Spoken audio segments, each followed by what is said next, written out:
He slammed his phone face down on the cafe table so hard the coffee jumped in the cup. Nathan Cole, 34, Navy, a father raising his little girl alone, had just been stood up. Again. One text, 10 words. Something came up. Sorry, maybe another time. That was it. 8 years of holding his family together with 2 hands and a paycheck, and this was what the world offered back. He stood to leave. And that's when a woman worth $9 billion walked straight to his table and asked to sit down. Why would she choose him? Stay till the end and you'll understand everything. And tell me in the comments, what city are you watching from tonight? I want to see how far this story travels. Subscribe and let's begin. The text came in at 7:42 p.m. Nathan Cole read it twice because the first time his brain refused to accept that 10 words could undo 2 weeks of quiet, embarrassing hope. Something came up. Sorry, maybe another time. Rachel. He set the phone down, picked it up, set it down again. Somewhere in his chest, a muscle he didn't have a name for pulled tight and let go, tired of pulling. Can I get you anything else, sir? The waitress was young, maybe 22, with a pencil behind her ear and the practiced brightness of someone who'd learned to smile through a double shift. Nathan looked up at her and made himself return it because his mother had raised him to be kind to people who were working no matter how his own night was going. Just the check when you get a chance, he said. You sure kitchen's still open? We've got a meatloaf special that'll fix just about anything. He almost laughed. Does it fix getting stood up? She winced, sympathetic. That bad, huh? That bad. He tapped the phone. Blind date. My buddy set it up. Swore up and down she was, quote, perfect for me. He shrugged. Guess perfect had somewhere better to be. Her loss, the waitress said, and she said it like she meant it, and Nathan appreciated that more than she'd ever know. I'll bring the check. But the coffee's on me. You look like a man who could use one more. She was gone before he could argue. Nathan leaned back in the booth and let out a long breath through his nose. This was the part nobody warned you about. Not the divorce everybody warns you about, the divorce. Not the custody paperwork, not the empty side of the bed, not the way an 8-year-old's questions could cut you off at the knees. What nobody told you was the loneliness that came after you thought you'd already survived the loneliness. The slow kind. The kind that showed up on a Tuesday night in a cafe you'd worn your one good shirt to. He looked down at that shirt, now light blue ironed, twice the collar he'd smoothed flat in the truck mirror before walking in. He'd shaved. He'd put on the cologne Lily had given him for Father's Day, the cheap drugstore bottle she'd picked out with her own allowance money, so proud of herself she couldn't stop grinning. Now you smell fancy, Daddy. He'd gotten dressed up to sit alone at a table for 2. Nathan pulled out his phone again, and this time he called someone. Talk to me, came the voice on the other end. Daniel, loud, warm, and about to get an earful. She bailed. There was a pause. No. 10 minutes before. Text message. Something came up. That okay, that's on me. That's completely on me. Daniel exhaled. Nate, I swear she was into it. We talked yesterday. She asked what you looked like. I told her, she said, Danny. Nathan rubbed the bridge of his nose. It's fine. It's not fine, you got dressed up. How'd you know I got dressed up? Because you always get dressed up, Daniel said. That's the whole thing about you, man. You show up. Every single time. You show up ironed and early and hopeful, and the world keeps not showing up back, and I'm sick of watching it. Nathan didn't have an answer for that. Because it was true, and because it was the kind of true that stung more coming from a friend than from an enemy. I'm gonna go home, Nathan said. Relieve the sitter, read Lily a chapter. Call it a night. Nate. It's fine, Danny. Really. One more shot. Let me set up one more. No more setups. He said it gently, but he meant it like a door closing. I appreciate you. I do. But I think I'm done with this part. Some guys just aren't built for it, and that's okay. I got Lily. I got the Navy. That's a full life. That's more than a lot of men get. That's not a full life. That's a duty roster. The words landed harder than Daniel probably intended. Nathan stared at the 2 empty sugar packets he'd been folding and unfolding without realizing it. "I gotta go," Nathan said. "Nate. Night, Danny." He hung up before his friend could say the thing they both knew he was about to say. Because Daniel had known him since they were 19, since before the marriage, and the deployment, and the divorce, and Daniel was the only person on earth allowed to tell Nathan Cole that he was lonely. Nathan looked around the cafe for the waitress and his check. That's when the door opened. He noticed the woman, the way you notice a change in the weather, not by looking, but by feeling the room shift. Conversations near the front paused for half a second. A busboy stopped mid-stride.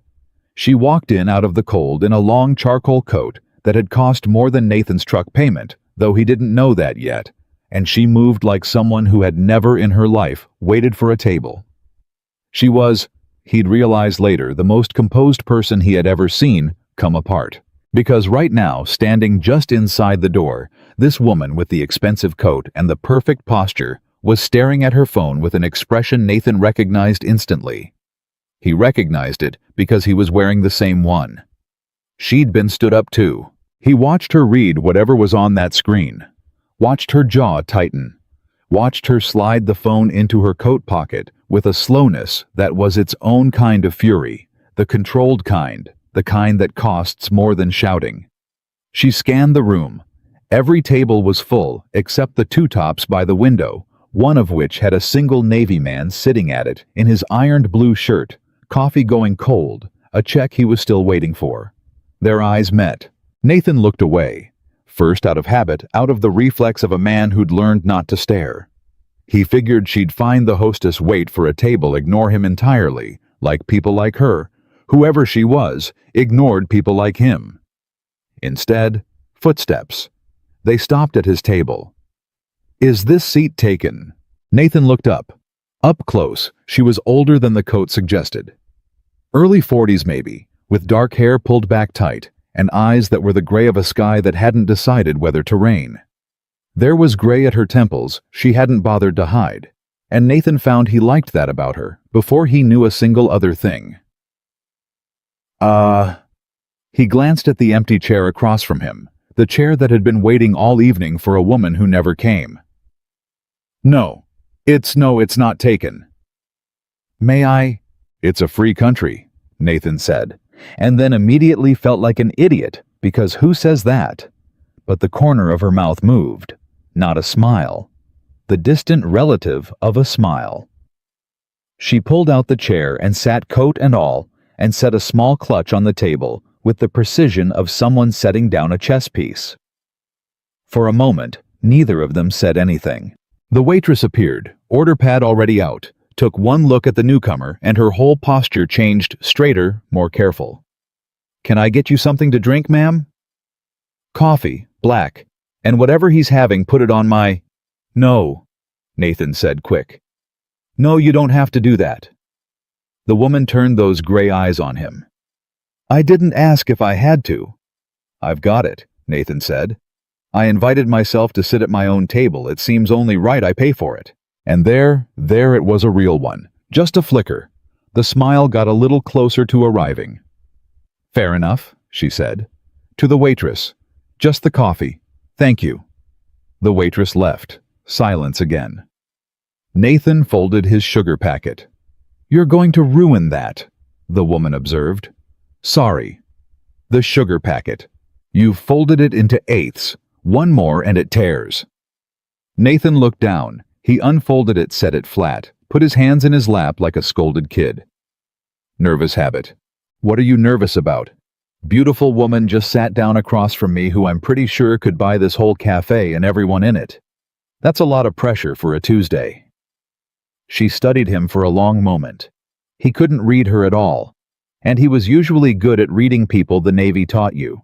That taught you to know in 3 seconds whether the man across from you was steady or about to break. But this woman gave him nothing. A locked door. A vault. "You were stood up," she said. It wasn't a question. "What gave it away?" "You're dressed for something you're not doing anymore." She nodded at his collar. "Ironed shirt. You shaved. There's a spot you missed just under the jaw, which means you were rushing, which means it mattered to you." And you've been sitting alone at a two-person table for—" She glanced at the coffee. "At least 20 minutes, judging by that." Nathan blinked. "You do this professionally?" "In a manner of speaking." She let the vault stay closed. "And I'd know the look anywhere tonight, because I'm wearing it too." "The guy who didn't show up," Nathan said carefully, "told me he'd lost track of time." She said it flatly, but Nathan heard everything underneath it. "As if my time were something a person could simply misplace. As if I hadn't cleared an evening I do not have to spare." "That's a garbage thing to do," Nathan said, "for what it's worth. And you—" "What was your excuse?" "Something came up." He pulled out his phone, showed her the screen.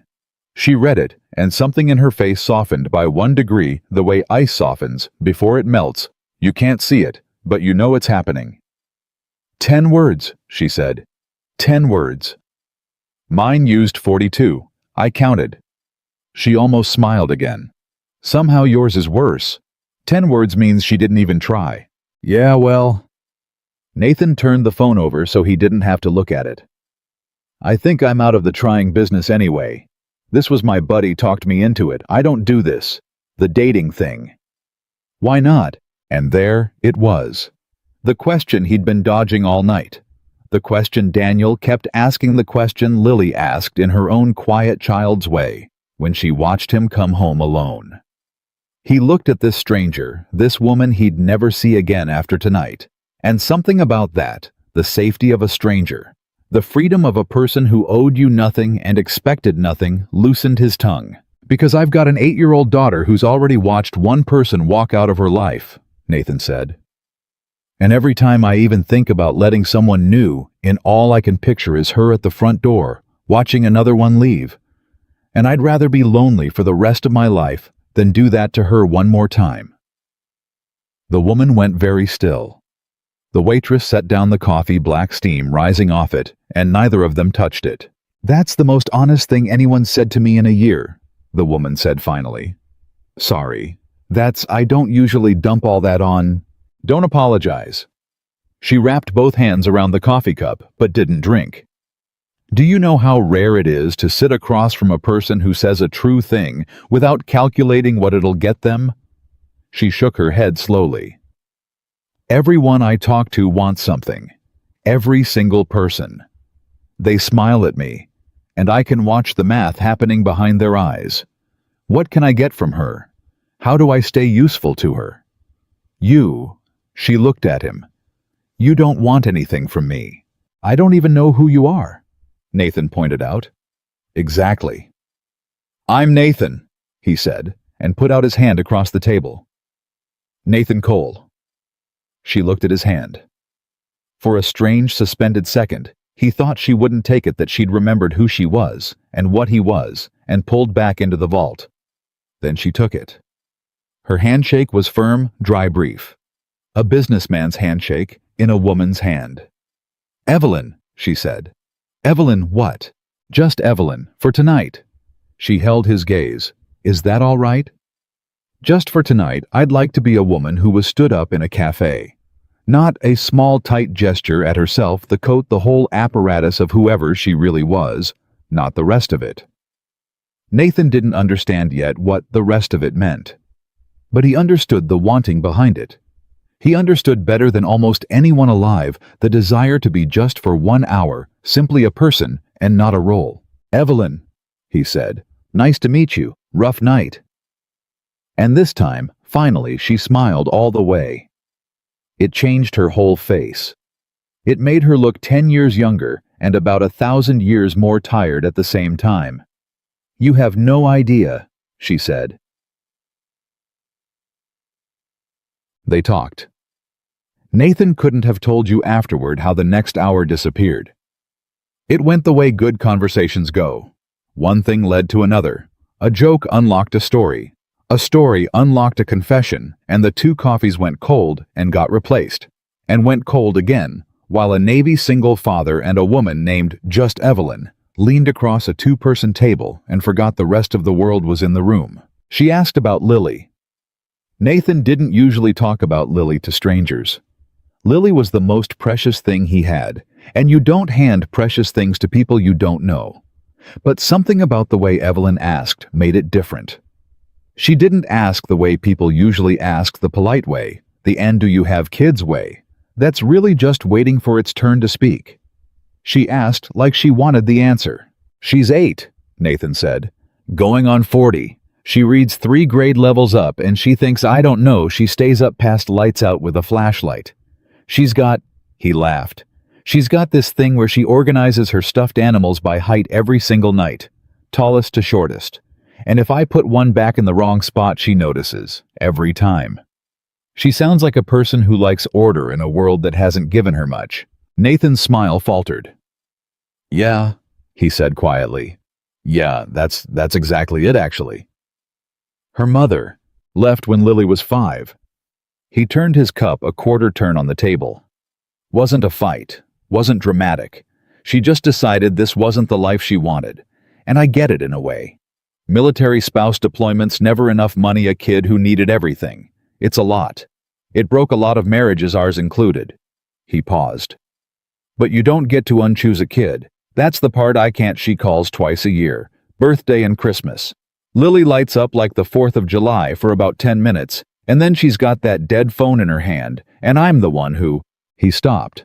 "You're the one who's there," Evelyn finished. "I'm the one who's there." "That's not nothing, Nathan. Feels like nothing some days. Feels like..." He shook his head. "You do everything right. You show up, you provide, you never miss a school play. You learn to braid hair off a YouTube video at midnight because she's got picture day, and I'll be damned if my kid's going to picture day looking like nobody loves her. And it's still not enough because there's a hole shaped like her mother, and I can't fill it no matter how many braids I learn." Evelyn was quiet for a moment. "You learn to braid hair," she said, "off a video, at midnight." "Terrible at it. First month she looked like she'd been in a windstorm." "That," Evelyn said, "is the most impressive thing I've heard all year. And I hear a great many impressive things."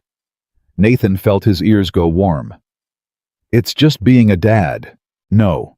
Her voice had an edge now, something fierce under the calm.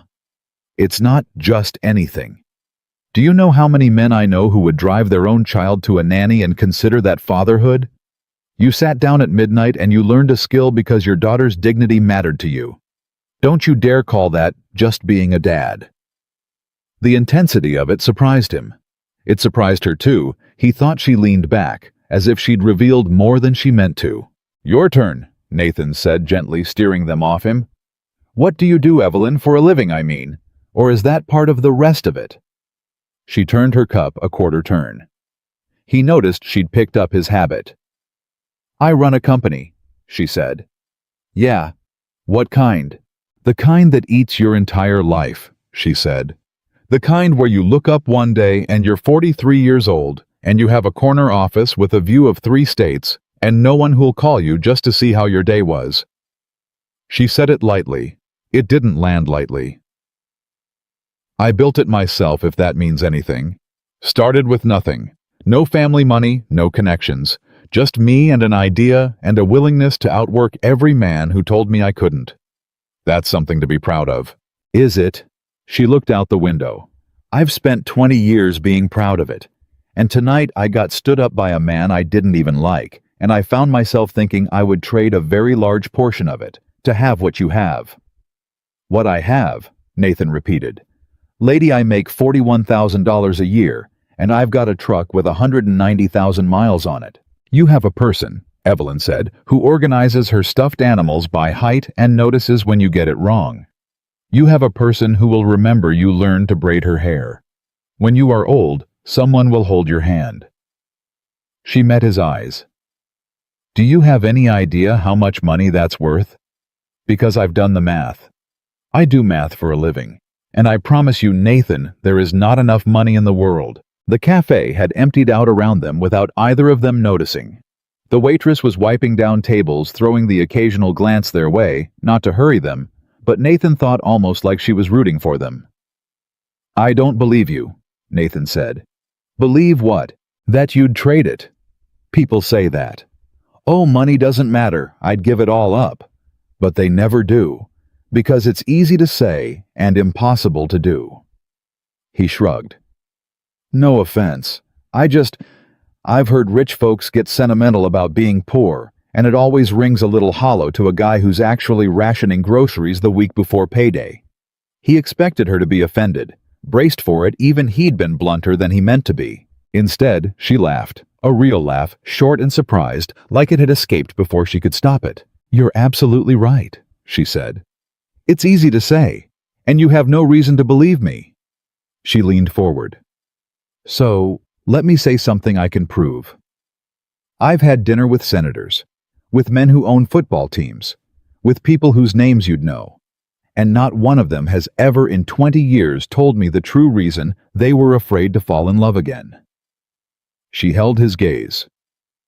You told a total stranger in the first 10 minutes, and that's why I asked to sit down.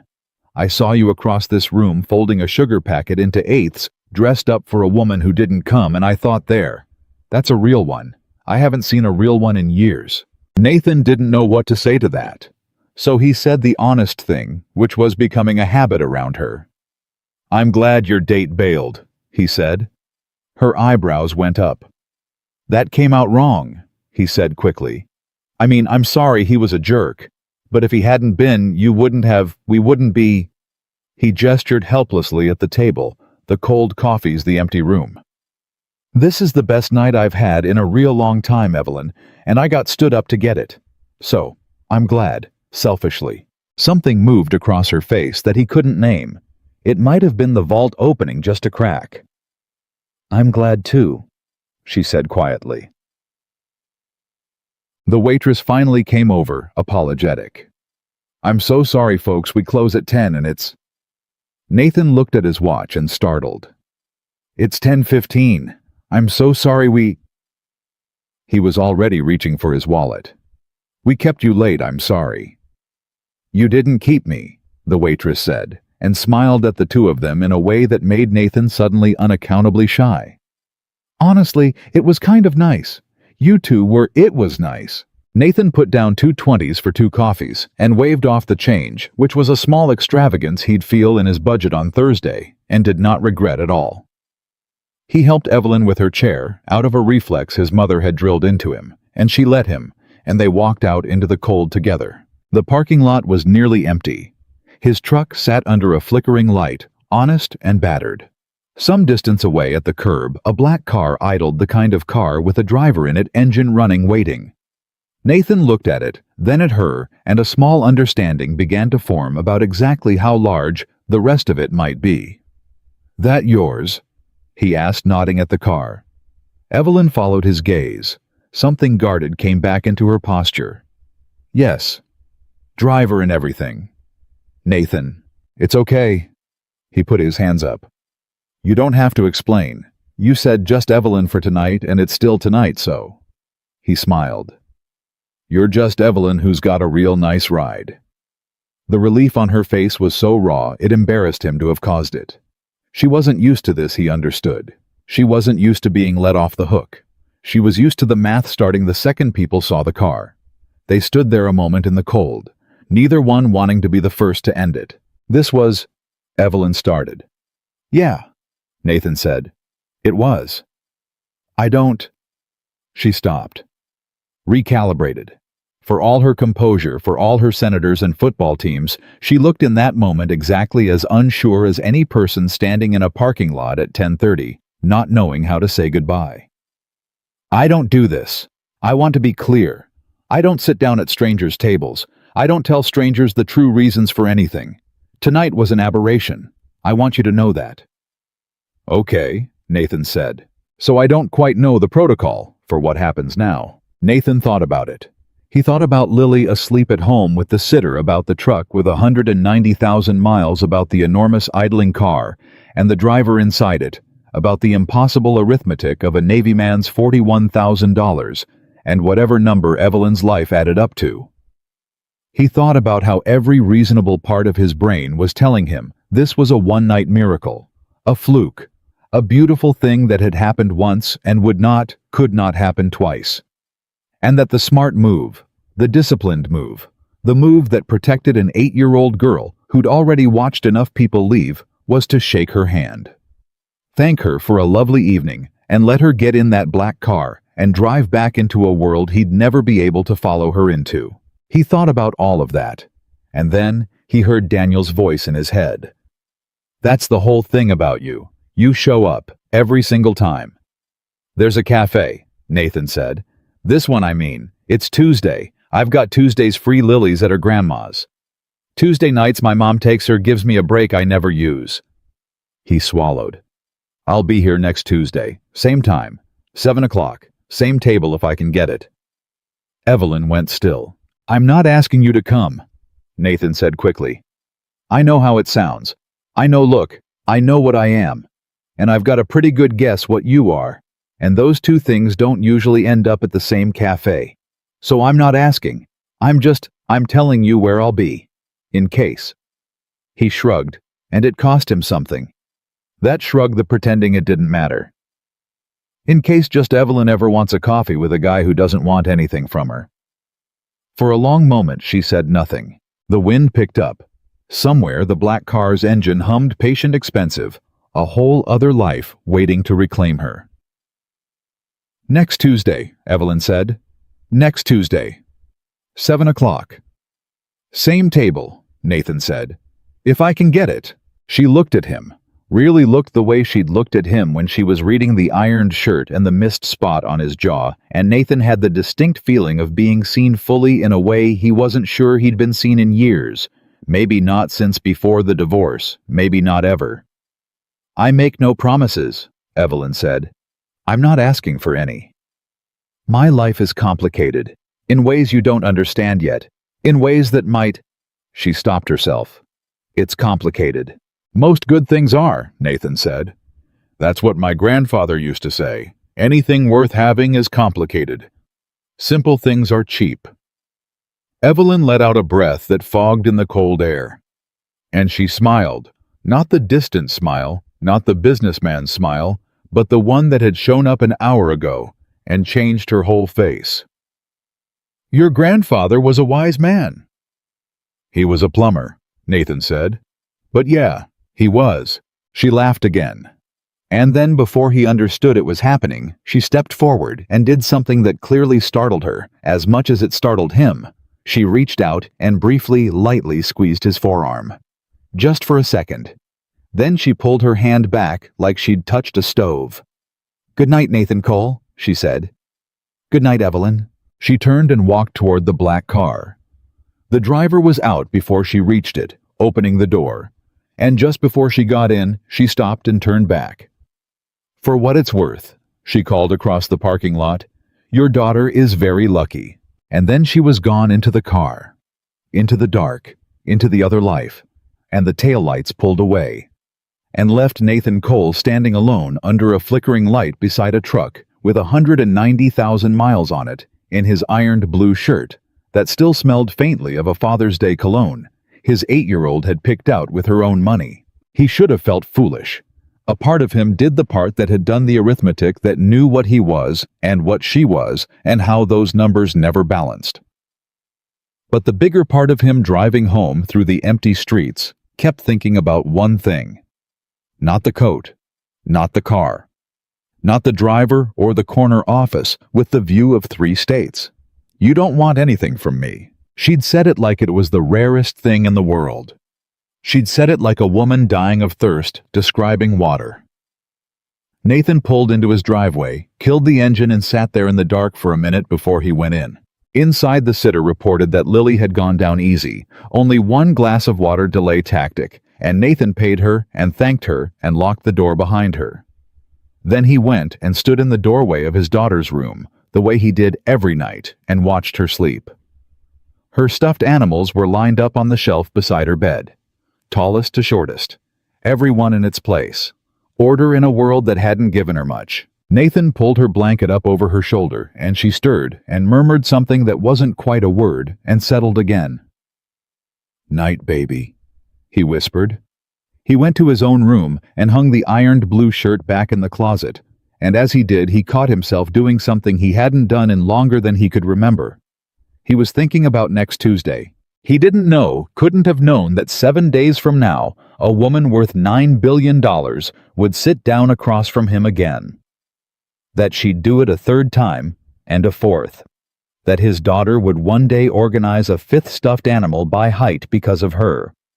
That a photograph would eventually run in every newspaper in the country, under a headline that would turn his quiet life inside out.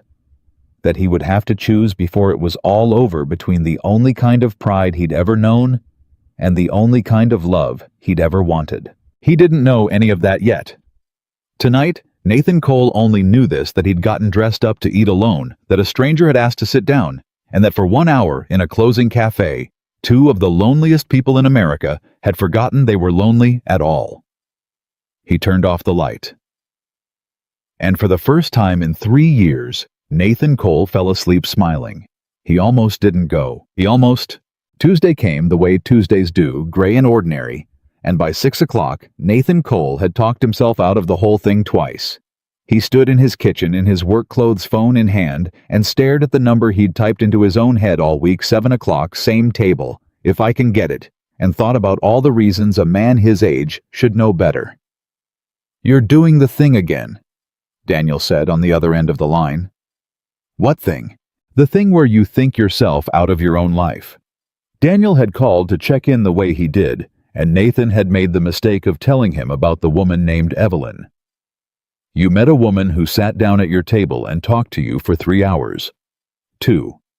And made you feel like a human being for the first time since the divorce, and now you're standing in your kitchen finding reasons not to go see if she shows up. That thing." "She's not gonna show, Danny." "Then go find out." "She's out of my league. You should have seen the car. She had a driver.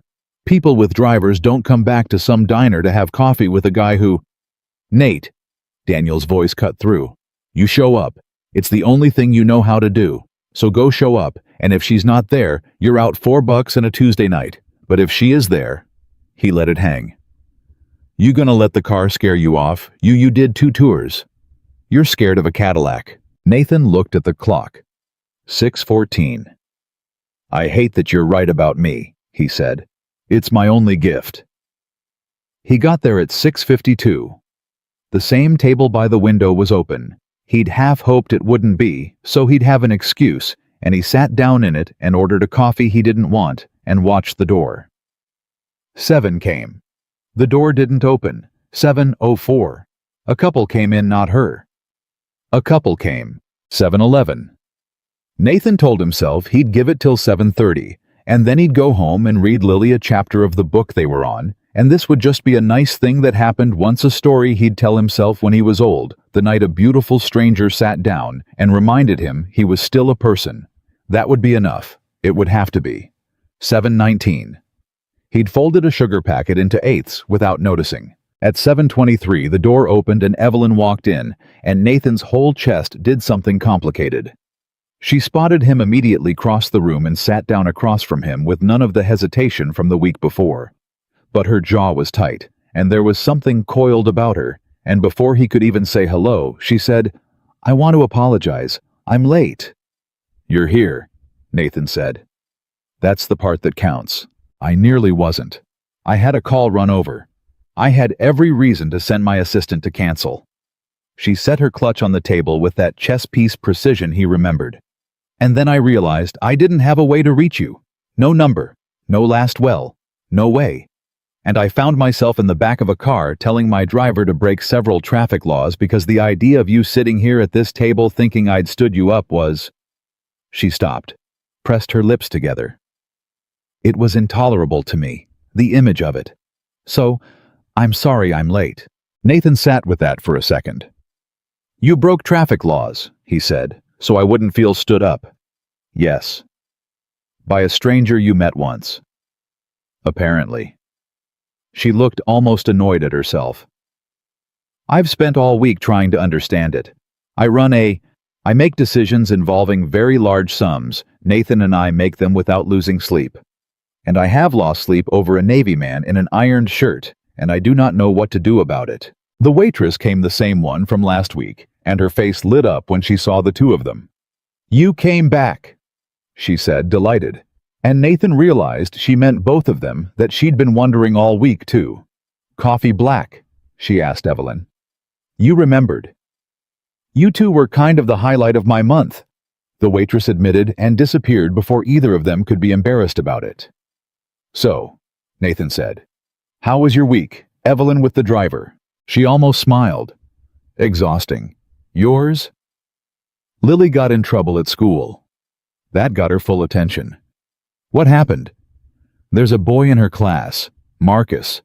Big kid mean streak, been picking on this little girl who's new, doesn't speak much English yet." Nathan turned his cup a quarter turn. "Lily told him to knock it off. He didn't. So my 8-year-old walked up to a kid twice her size and stepped between them and told him he'd have to go through her first." Evelyn's eyebrows rose. "Teacher called me in," Nathan went on. "Confrontational behavior. Wanted me to talk to her about using her words." He shook his head. "And I sat there in that little chair they make you sit in, and I'm supposed to be the responsible dad nodding along, and all I could think was, that's my girl. She used her words. Her words were, 'Go through me first.'"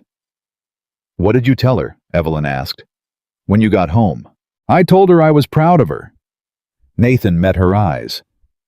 "And then I told her that standing between a bully and somebody smaller is the bravest thing a person can do, and that she should always do it, and that I'd back her up every single time, but that next time maybe she could go get a teacher first so she doesn't get suspended, because Daddy needs her to graduate the 3rd grade. Evelyn laughed that surprised, escaped laugh he'd heard once before and had thought about all week. "She sounds," Evelyn said, "like the finest person I've never met." "She is." Nathan's face softened. "She really is. I was a bit like that," Evelyn said, and it came out before she seemed to decide to say it. "When I was small, I got in trouble for there was a girl whose family couldn't afford lunch, and I started. I would take extra and leave it where she'd find it so she wouldn't have to ask. And a teacher decided I was stealing food and made an example of me in front of the whole class." She turned her own cup a quarter turn, unconsciously mirroring him. "I never told anyone why. I just took the punishment. I remember thinking if I explain it, they'll stop the girl from getting the food. So I let them call me a thief." Nathan stared at her. "That's the first time you've told me a true thing about being young," he said quietly. "I suppose it is." "Why'd you let them call you a thief?" Evelyn considered the question with the seriousness she seemed to bring to everything. "Because being called a thief cost me nothing I couldn't afford," she said finally. "And her going hungry cost her something she couldn't. Even at 8 I could do that math." Something crossed her face. "It's the same math your daughter did, isn't it? In front of the bully. What can I afford to lose, and what can't they?" "Yeah," Nathan said, and something warm and strange moved through him, the feeling of two puzzle pieces you didn't know were part of the same picture. "Yeah, that's exactly it." They looked at each other across the table for a moment too long. The waitress set down Evelyn's coffee and, sensing something, retreated without a word. That was the night the thing between them stopped being an accident and became a decision. Neither of them said so. But when Evelyn stood to leave 2 hours later, she took a pen from her clutch and wrote a number on a napkin and slid it across the table. "That's not the office," she said. "That's not my assistant. That's me. So that next time a call runs over, I can tell you I'll be late instead of leaving you here folding sugar packets." She paused. "Don't it would be best if you didn't give it to anyone. Or say where you got it." "I don't have anyone to give it to," Nathan said, folding the napkin into his shirt pocket with a care that wasn't lost on her. "Next Tuesday. Next Tuesday." It became a rhythm. Every Tuesday, 7 o'clock, the table by the window. The waitress, her name was Gloria. They started saving it for them without being asked. And week by week, the vault Nathan had sensed in Evelyn that first night began slowly, and with great reluctance, to open. He learned things in pieces. That she'd built her company from a single idea in a rented room. That she'd been married once briefly in her 20s to a man who'd wanted the version of her that stayed home, and that she'd chosen the company. That she regretted almost nothing and one thing enormously, and wouldn't tell him yet what the one thing was. He learned that she was beneath the composure, funny, dry as a bone mean about the right people, and capable of making him laugh so hard he had to put his coffee down. She learned things too, that his mother lived 20 minutes away and took Lily on Tuesdays and had opinions about everything. That he'd wanted to be a mechanic before he'd joined the Navy, that he still fixed his own truck, that his hands knew engines the way some men's hands knew nothing. That he sang to Lily when she couldn't sleep badly on purpose because the badness made her laugh and the laughing made her sleepy. "Sing me one," Evelyn demanded 5 or 6 Tuesdays in. "Absolutely not. You sing to your daughter. You can sing to me. You're a grown woman with a driver, and I have never once in my life been sung to." She said it lightly, but there it was again, the thing underneath. Not once. Not by anyone. Nathan looked at her. And then quietly, absurdly, in a closing cafe over cold coffee, he sang her 8 bars of an old song his grandfather used to sing off-key on purpose, and Evelyn Hartwell. CEO, builder of empires, woman worth a number. Nathan still didn't know. Put her hand over her mouth and laughed until her eyes went bright, and then the bright turned into something else, something that wasn't laughing at all, and she looked away out the window fast so he wouldn't see it. That, she said when she'd composed herself, was genuinely terrible. "Told you. It was the nicest thing anyone's done for me in a decade." She was still looking out the window. "You have no idea. You have absolutely no idea, Nathan." "So tell me," he said. "The one thing you regret. You said there was one thing. Tell me." She was quiet for a long moment. "I never had a child," she said. "I told myself for 20 years it was a choice, that I'd chosen the company. And it was a choice right up until it wasn't one anymore, until my body made the choice for me. And I realized I'd been telling myself I was choosing, when really I'd just been putting it off, assuming there'd be time. There's always more time until suddenly there's a board meeting on the calendar for a Tuesday you thought was free." She looked back at him. "That's the one thing. I built something that will outlive me, and I have no one to leave it to who'll care that it was mine." Nathan didn't say he was sorry. He'd learned she hated that. He said the true thing instead. "You'd have been a hell of a mother." Evelyn's composure cracked just slightly at one corner. "You can't know that." "I can, actually." He leaned forward. "You know how I know, because you took the punishment for the hungry girl. Because you did the math at 8 years old about what you could afford to lose. That's the whole job, Evelyn. That's the entire job of being a parent, figuring out what you can afford to lose so your kid doesn't have to lose anything. You've had it in you the whole time. You just aimed it at a company instead of a person." She stared at him. For a second, he thought he'd gone too far. Then she said very quietly, "I would like to meet her, your daughter. If only, if you thought it was wise. I understand entirely if you don't. She's the most important thing in your life, and I'm a woman you meet on Tuesdays, but I would like to. Someday. If." And that was the question, wasn't it? Because Nathan had a rule, and the rule was iron, and the rule was that no one met Lily. Not the woman from the base gym who'd flirted with him for a month. Not the divorced mom from Lily's school who'd made her interest clear. No one. Because Lily had watched one person walk out the front door, and Nathan had promised himself, swore it the way he swore oaths permanently, that she would never again get attached to someone who might leave. He'd known Evelyn Hartwell for 6 Tuesdays. By every rule he'd ever made, the answer was no. "Give me a little time," Nathan said. It's not about you. It's about her. She only gets so many people. I have to be careful who I—" "You don't have to explain," Evelyn said quickly. "Truly, that you'd even consider it is more than I—" She stopped. "Take all the time you need. She comes first. That's exactly as it should be." And the fact that she said that she put his daughter first without being asked, that she understood the rule, without needing it explained, was, Nathan would think later, the exact moment he stopped being able to pretend this was just coffee. Yeah, he introduced them a month later, and he did it the careful way, the way you'd introduce anything precious to anything unknown, slowly in daylight, in a public place with an escape hatch. The park, a Saturday. Nathan told Lily only that they were going to meet his friend, A lady he'd met that she was nice, that Lily didn't have to like her, and could tell Daddy anything she felt afterward, and Daddy would listen. He'd rehearsed a dozen ways for it to go wrong. Lily could be shy, could be cold, could sense the stakes and freeze up. Evelyn could be stiff, could talk to an 8-year-old like a shareholder, could be one of those adults who didn't know how to bend down to a child's level. None of the things he'd rehearsed for happened. What happened was that Evelyn Hartwell, worth $9 billion, got down on the ground in slacks that cost more than Nathan's monthly rent and asked Lily Cole a single question. "Your dad tells me you organize your animals by height. Show me how you'd rank these."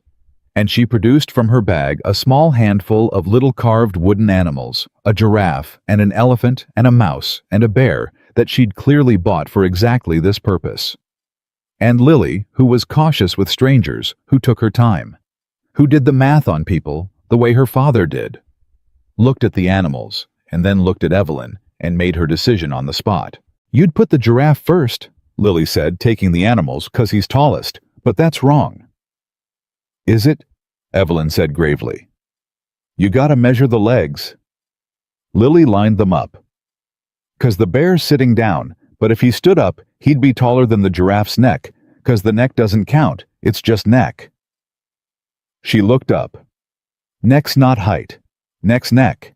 Nathan watched Evelyn Hartwell receive this information with the total seriousness of a woman being briefed on a hostile takeover. "Neck is not height," Evelyn repeated. "I've been doing it wrong my entire life." "Most people do," Lily said, forgiving her. And that was it. That was the whole thing. Nathan stood there with his heart in his throat and watched his daughter, his careful, guarded, twice-let-down daughter, hand a wooden bear to a stranger and start explaining the proper theory of height. And he had to turn away for a second and look at the trees, because a father who'd learned to braid hair off a midnight video was not about to cry in a public park. They fed the ducks. Lily narrated the entire social hierarchy of the pond. Evelyn asked follow-up questions like it was the most important information she'd received all year, and Nathan slowly came to understand that she wasn't pretending that this was the same intensity she brought to everything. The same total attention only aimed now at a child, and that Lily could feel it the way kids can always feel when an adult is actually there and not just standing there. At one point, Lily ran ahead to look at a dog, and Evelyn came to stand beside Nathan, and neither of them said anything for a moment. "She's extraordinary," Evelyn said finally, and her voice wasn't quite steady. "Nathan, I understand now. Everything you said. I understand why you keep her so carefully. I'd guard her with my life, and I've known her for 40 minutes. "You did good," Nathan said. "With the animals. That was how'd you know to do that?" "I didn't know it would work.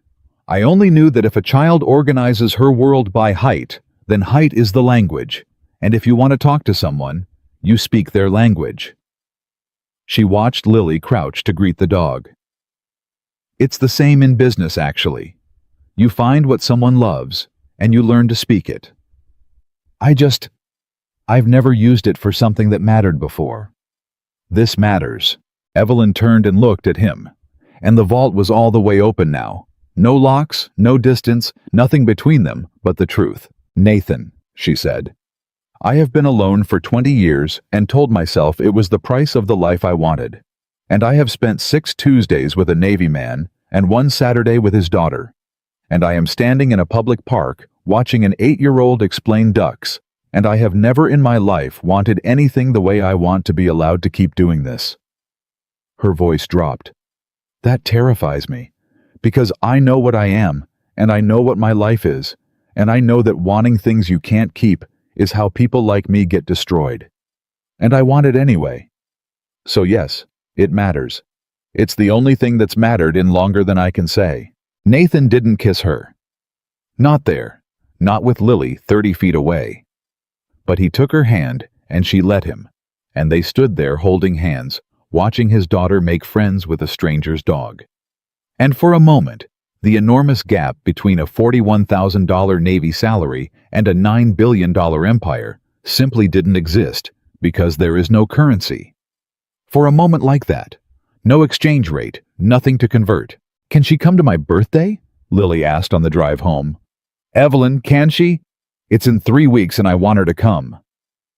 Nathan glanced in the rear view. You liked her, huh? She listens, Lily said with the devastating simplicity of a child. Most grown-ups pretend to listen. She actually does it. A pause. And she got the animals. But her theory of height is wrong, and I have to keep teaching her. Nathan laughed. Yeah, he said, and his voice was thick. Yeah, baby. She can come to your birthday. But the gap didn't disappear just because they wanted it to. It only went quiet for a while, and quiet is not the same as gone. Nathan started to notice things. Small things at first. The Tuesday Evelyn arrived 40 minutes late, apologizing, her phone lighting up on the table the entire time with a name he couldn't read.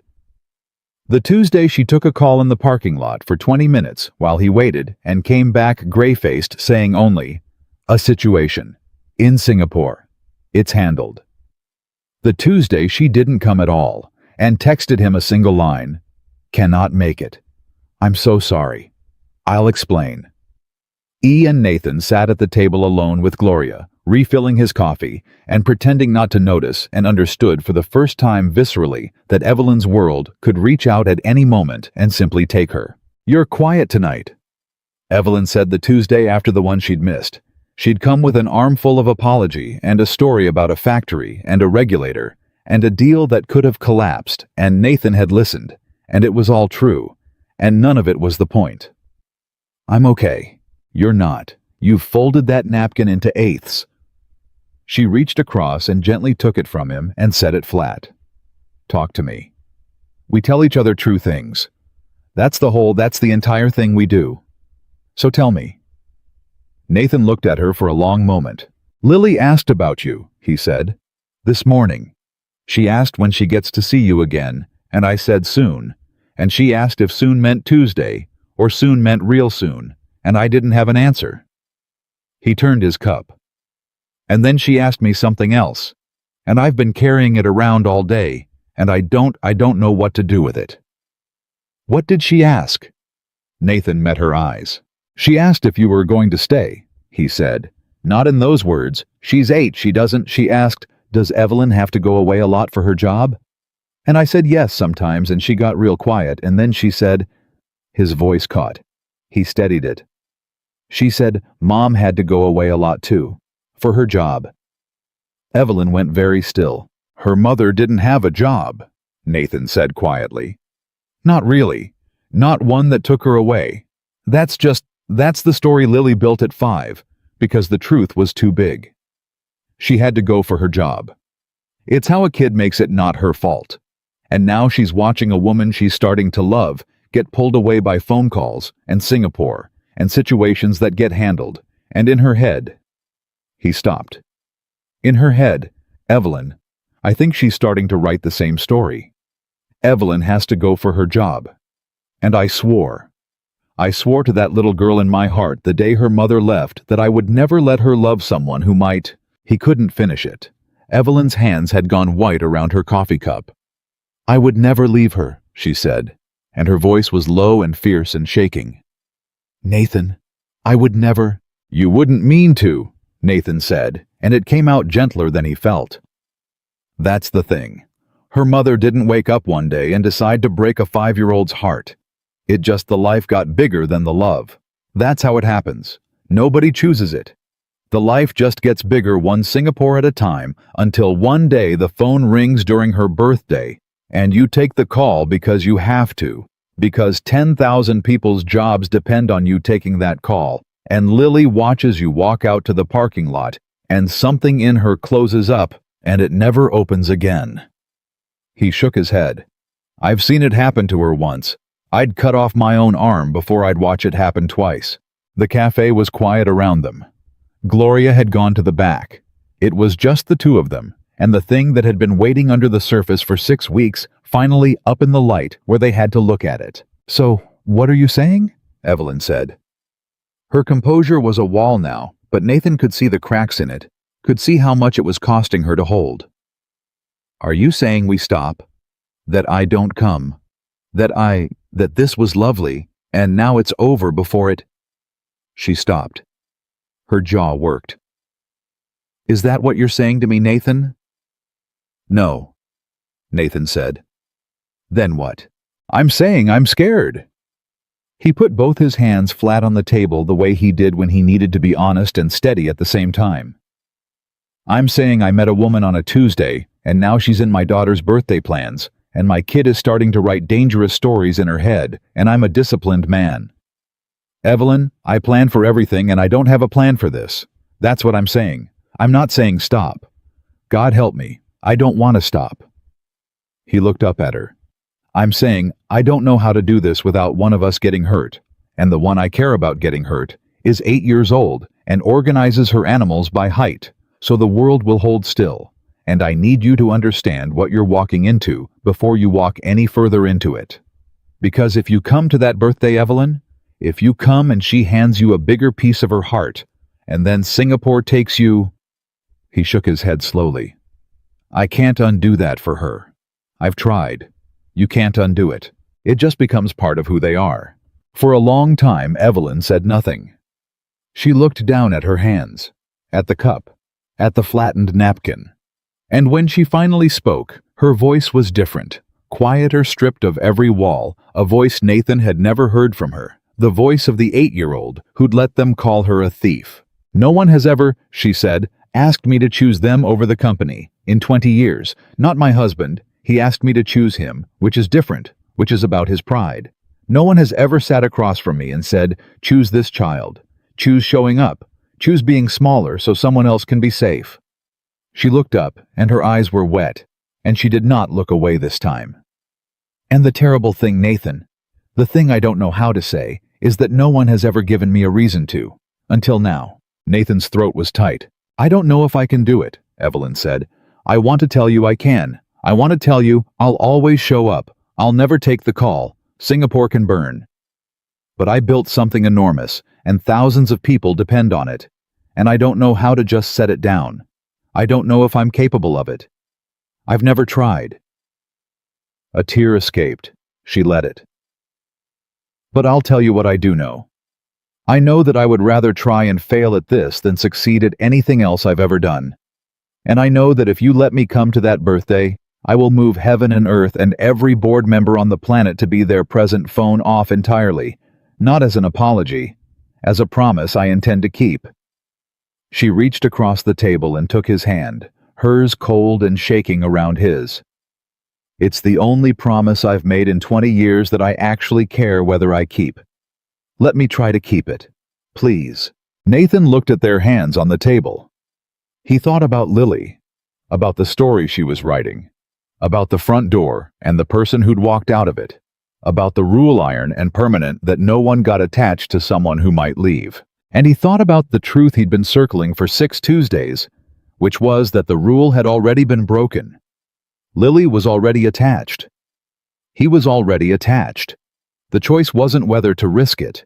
The choice was whether to face the risk together or alone. And Nathan Cole had spent 3 years doing everything alone. And he was so tired, God, he was tired of being the only one who showed up. The party's at 2, he said. 3 weeks from Saturday, at my mom's. There'll be juice boxes and a bounce house and 11 screaming children, and it is going to be the least glamorous afternoon of your entire life. Evelyn let out a breath that was half a laugh and half a sob. I'll be there at 1:30, she said, to help set up. You don't have to help set. I'll be there at 1:30, Evelyn said, to help set up. And it wasn't negotiable, Nathan understood. It was a woman planting a flag. Phone off. In the car. Not on silent off. And if Singapore burns down, then it burns down, because I will be inflating a bounce house for an 8-year-old who thinks necks don't count as height, and there is nowhere on this earth I would rather be. Nathan laughed and it came out cracked, and Evelyn laughed too, and Gloria came out from the back to find the two of them holding hands across the table with wet faces and laughing, and she smiled and quietly turned the sign on the door to closed, even though it was only 9 o'clock, and left them there in the empty cafe to figure out the shape of the thing they were building. Outside, the black car idled at the curb, patient, waiting the other life, humming its engine in the dark. And for the first time when Evelyn stood to go to it, she looked at that car, the way a person looks at something they're no longer sure they want. She was there at 1:15. Nathan heard the car before he saw it. Not the black town car with the driver, but a different one. An SUV she'd driven herself, which he didn't know she owned or knew how to operate, and which turned out to be full of things. Streamers. A cake that hadn't come from a grocery store. 11 identical wrapped boxes because Evelyn had asked how many children would attend and then bought a small gift for every single one so that no child at Lily's party would have to watch another child open a present and feel the particular ache of being the one without. "You didn't have to do that," Nathan said, taking a box from her arms. "I did, actually." She was already surveying his mother's backyard, like a general assessing terrain. "I looked it up. Apparently, at this age, the non-birthday children experience the party as a referendum on whether they matter. This solves it. Everyone matters. Where do you want the bounce house?" His mother Carol came out the back door, drying her hands on a towel, and stopped dead at the sight of the woman in jeans. Nathan had never seen her in jeans, directing the placement of an inflatable castle. "So you're Evelyn," Carol said in the tone of a woman who had heard a great deal and reserved all judgment. "I am." Evelyn crossed the yard and put out her hand. And to Nathan's surprise, there was something almost nervous in it, this woman who was never nervous. "Mrs. Cole, thank you for having me. Nathan speaks of you constantly and always with terror, which I take to mean love." Carol's mouth twitched. "He's scared of me. Good instinct." She looked Evelyn up and down.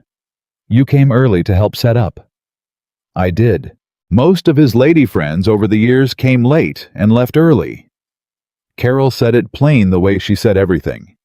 "The ones there weren't many. He's careful." "He's careful because of her," Evelyn said, nodding toward the house where Lily was, and Nathan watched his mother's whole posture change, watched the older woman recalibrate in real time. "And he should be. She's the finest child I've ever met, and I would rather cut off my own hand than be one more person who hurts her. So if you're taking my measure, Mrs. Cole, and you should be, you'd be a poor grandmother if you weren't. That's the measure. I know exactly what's at stake here. I don't take it lightly." Carol looked at her for a long moment. "Well," she said finally, "cake's in the kitchen and it needs candles. You know how to arrange 8 candles so a child doesn't set her own hair on fire?" "I'll learn," Evelyn said. "Come on then." And Carol turned and went inside, and Evelyn shot Nathan a look part terror, part triumph, and followed her, and Nathan stood in the backyard, holding a wrapped box, and thought that he had never in his life seen anyone win his mother over that fast, and that his mother had not in fact been won over, but had decided to allow the auditions to continue, which, from Carol Cole, was practically a marriage proposal. The party was chaos. It was exactly the least glamorous afternoon of Evelyn Hartwell's life, and she loved every second of it. 11 children detonated across the backyard. The bounce house became a war zone. Juice boxes were punctured, spilled, wept over and replaced. And in the middle of it, a billionaire CEO sat cross-legged on the grass, refereeing a dispute about whose turn it was to go down the slide with the same grave attention she'd give a merger, and the children who can smell a fake adult from 100 yards accepted her completely, because she wasn't faking, because she was actually there. Nathan watched her from across the yard, flipping burgers he'd never eat, and Daniel came up beside him with a beer and followed his gaze. "So that's her," Daniel said. "That's her. The billionaire. Danny.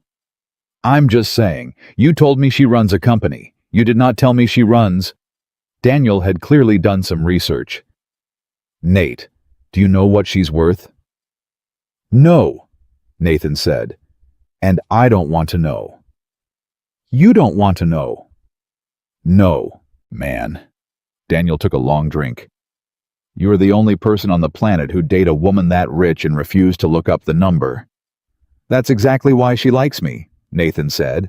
And it wasn't a joke, and Daniel heard it wasn't and shut up. Later, after the cake, and the 8 candles arranged by a woman who'd never arranged candles before, after the presents, and the 11 small gifts that made 11 children feel they mattered.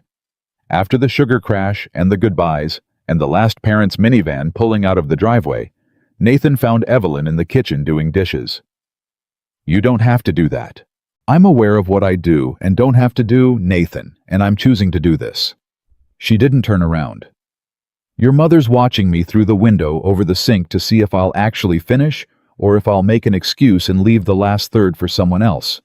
So I'm going to finish. Because I know how women like your mother take a person's measure, and it's not by the cake. It's by whether you do the dishes." Nathan leaned against the counter, smiling. "You've got her figured out. I've spent my life reading rooms. It's the one skill that transfers." She scrubbed a plate. "This is the best day I've had in longer than I can remember, and I inflated a bounce house and got frosting in my hair and refereed a slide dispute, and my phone has been off for 4 hours and the world did not end." She set the plate in the rack. "The world did not end, Nathan. I keep waiting for someone to tell me it ended. It didn't." "It's gonna be okay," Nathan said quietly, and for 3 weeks it was. 3 weeks of the world not ending. 3 weeks in which Evelyn Hartwell learned what a normal life felt like and discovered, to her own astonishment, that she wanted it more than she'd ever wanted a deal. She came to a Tuesday, and then a Saturday, and then recklessly joyfully, a plain Wednesday, just to see Lily's soccer practice standing on the sideline in the cold, in a coat that cost more than the other parents' cars cheering with a volume that startled everyone, including herself. She learned Lily's teacher's name. She learned that Lily's front tooth was loose and tracked its progress with genuine investment. She was there the night it finally came out. And she was the one who explained to a nervous Lily exactly how the Tooth Fairy's logistics worked, inventing on the spot an elaborate and internally consistent system involving regional distribution and a rewards program, until Lily was less scared of the gap in her mouth than fascinated by the supply chain. "You made the Tooth Fairy have a supply chain," Nathan said afterward, half laughing, half amazed. "Children respect systems," Evelyn said. "It's the disorganized magic they don't trust. Give it logistics and they'll believe anything." And Nathan looked at her frosting long gone from her hair standing in his small kitchen, explaining Tooth Fairy logistics, and understood that he had fallen completely hopelessly in love with a woman worth $9 billion, and that the number had never once entered into it, and that this was either the best thing that had ever happened to him or a catastrophe waiting for its moment. It turned out to be both. The moment came on a Thursday. Nathan was under the truck when his phone started buzzing and buzzing and buzzing. Not one call, a cascade of them, and texts stacking up faster than he could read. He slid out from under the truck grease on his hands and saw Daniel's name 6 times, and a number he didn't know 4 times, and Evelyn's name once, and he opened Evelyn's first. "Don't look at the news. Call me, please, right now. E." He looked at the news. It took him about 10 seconds to find it because it was everywhere. A photograph, 2 photographs, actually side by side. One was Evelyn, but not his. Evelyn, not the woman with frosting in her hair. This was the other one. The corner office one, crisp and untouchable in a magazine profile from 2 years ago, under a headline naming her as one of the most powerful women in the country. And worth there, it was the number he'd refused to look up. And it was even larger than Daniel had implied, large enough that Nathan's stomach dropped just reading it. The other photograph was of Nathan. It was grainy shot from a distance, clearly through a long lens. Nathan on the soccer sideline 3 Wednesdays ago in his old canvas jacket, and Evelyn beside him in her expensive coat, and between them, unmistakable, an 8-year-old girl in a soccer uniform. Lily's face wasn't fully visible, thank God, turned partly away. But she was there, in the frame, in the story.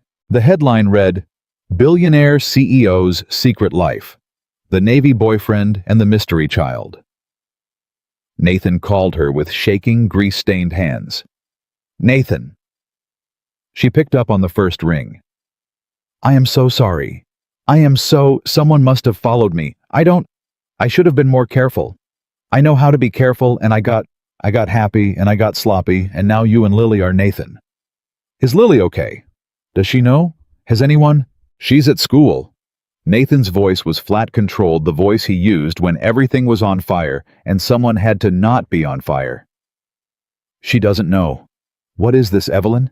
What is happening? It's the press. I've kept my private life sealed for 20 years. Nathan, there's never been a single photo, and now there's you. And her voice broke. There's her, in the frame. And they're calling her the mystery child. And I could kill someone, I could genuinely. Can they use her picture legally? Can they print my daughter's face? No. My lawyers are all ready. Her face is obscured in most of them, and where it isn't, we're getting it pulled. I have people on it. It will not spread. I promise you, it will not. She was breathing hard. Nathan, say something, please. You've gone quiet, and your quiet is worse than anyone else's shouting. Nathan stood in his driveway with grease on his hands and looked at the photograph of his daughter on the soccer field, taken by a stranger through a long lens, printed under a headline calling her a mystery, and felt something cold and old and protective rise up in him. The thing that had made an 8-year-old girl step between a bully and a smaller kid, the thing he'd given her, the thing his own father had given him. I have to go get her, he said. From school, right now. Before this reaches the other parents, before some kid says something, before she hears the word mystery child from anybody but me. He was already walking to the truck. I have to be the one who explains it. Do you understand? Whatever else happens, I have to be the one. She's not going to learn about her own life from a headline. Yes, go. Of course. I'll Nathan. What can I tell me what to do? I'll do anything. Right now. He climbed into the truck. Right now I need you to handle your side and let me handle mine. That's the only thing that helps. You make the pictures of her face disappear and I'll take care of the little girl attached to it. He hung up before she could answer and drove to the school and signed Lily out early. And the whole way home, he tried to figure out how you explain to an 8-year-old that her private life was now a national headline, that the woman she was learning to love was more famous and more powerful and more complicated than anyone had let her know. He didn't have to figure it out in the end. Lily figured it out first, the way she figured everything out first. Daddy, she said from the back seat, why'd you pick me up early? Am I in trouble? No, baby, you're not in trouble. Is it Evelyn? And when Nathan's eyes shot to the rear view, Lily was watching him with that too old expression, the 8 going on 41.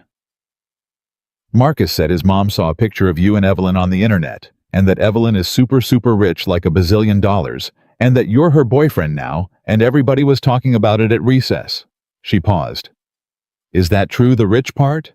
Nathan pulled the truck over. He couldn't have this conversation while driving. He put it in park on the shoulder and turned around to face his daughter. Yeah, he said. It's true.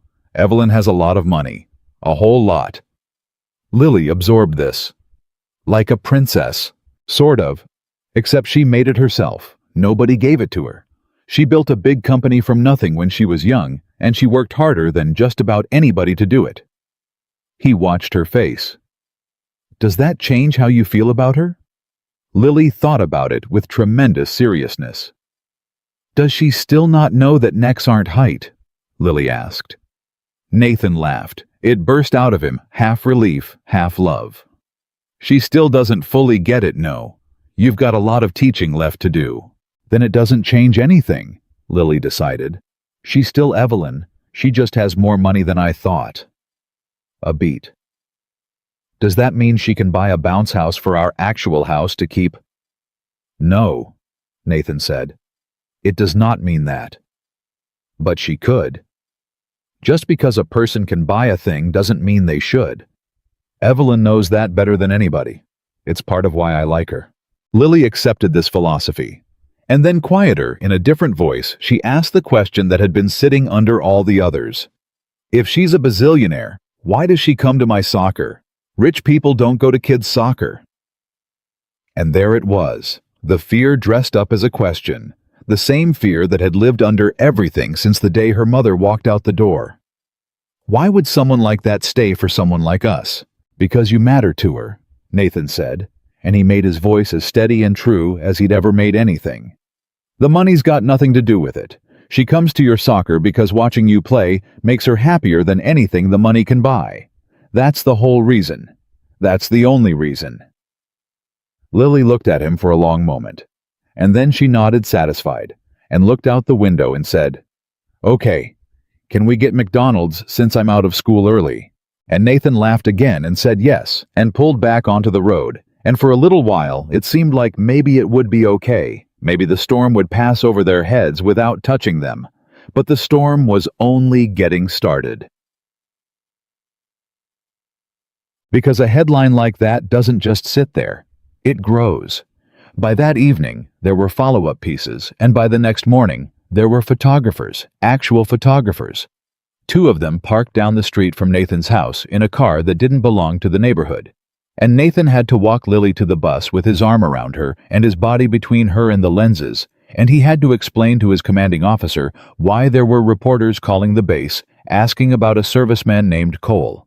And he had to sit Lily's teacher down and explain the situation so the school could protect her, and every single one of these conversations chipped away at something in him, at the careful private life he'd built brick by brick to keep his daughter safe. And Evelyn's world meanwhile went to war. He learned the shape of it in pieces over frantic phone calls because she couldn't come to the cafe anymore. Couldn't be seen with him now without a dozen lenses recording it. Her board was in an uproar. The story had raised questions. A CEO, with a secret, a lapse in judgment, a vulnerability. There were murmurs about her focus about whether a woman entering a serious relationship with a single father and a child was still fully committed to a company that demanded everything. Old rivals smelled blood. A faction on the board that had never wanted her there in the first place began quietly to move. "They're using it," Evelyn told him one night, her voice exhausted in a way he'd never heard. "The relationship. They're using you and Lily as evidence that I've lost focus. As if caring about a human being is a character flaw. As if the appropriate thing would have been to keep dying alone in a corner office, because that's what makes shareholders comfortable." A bitter laugh. 20 years I gave them.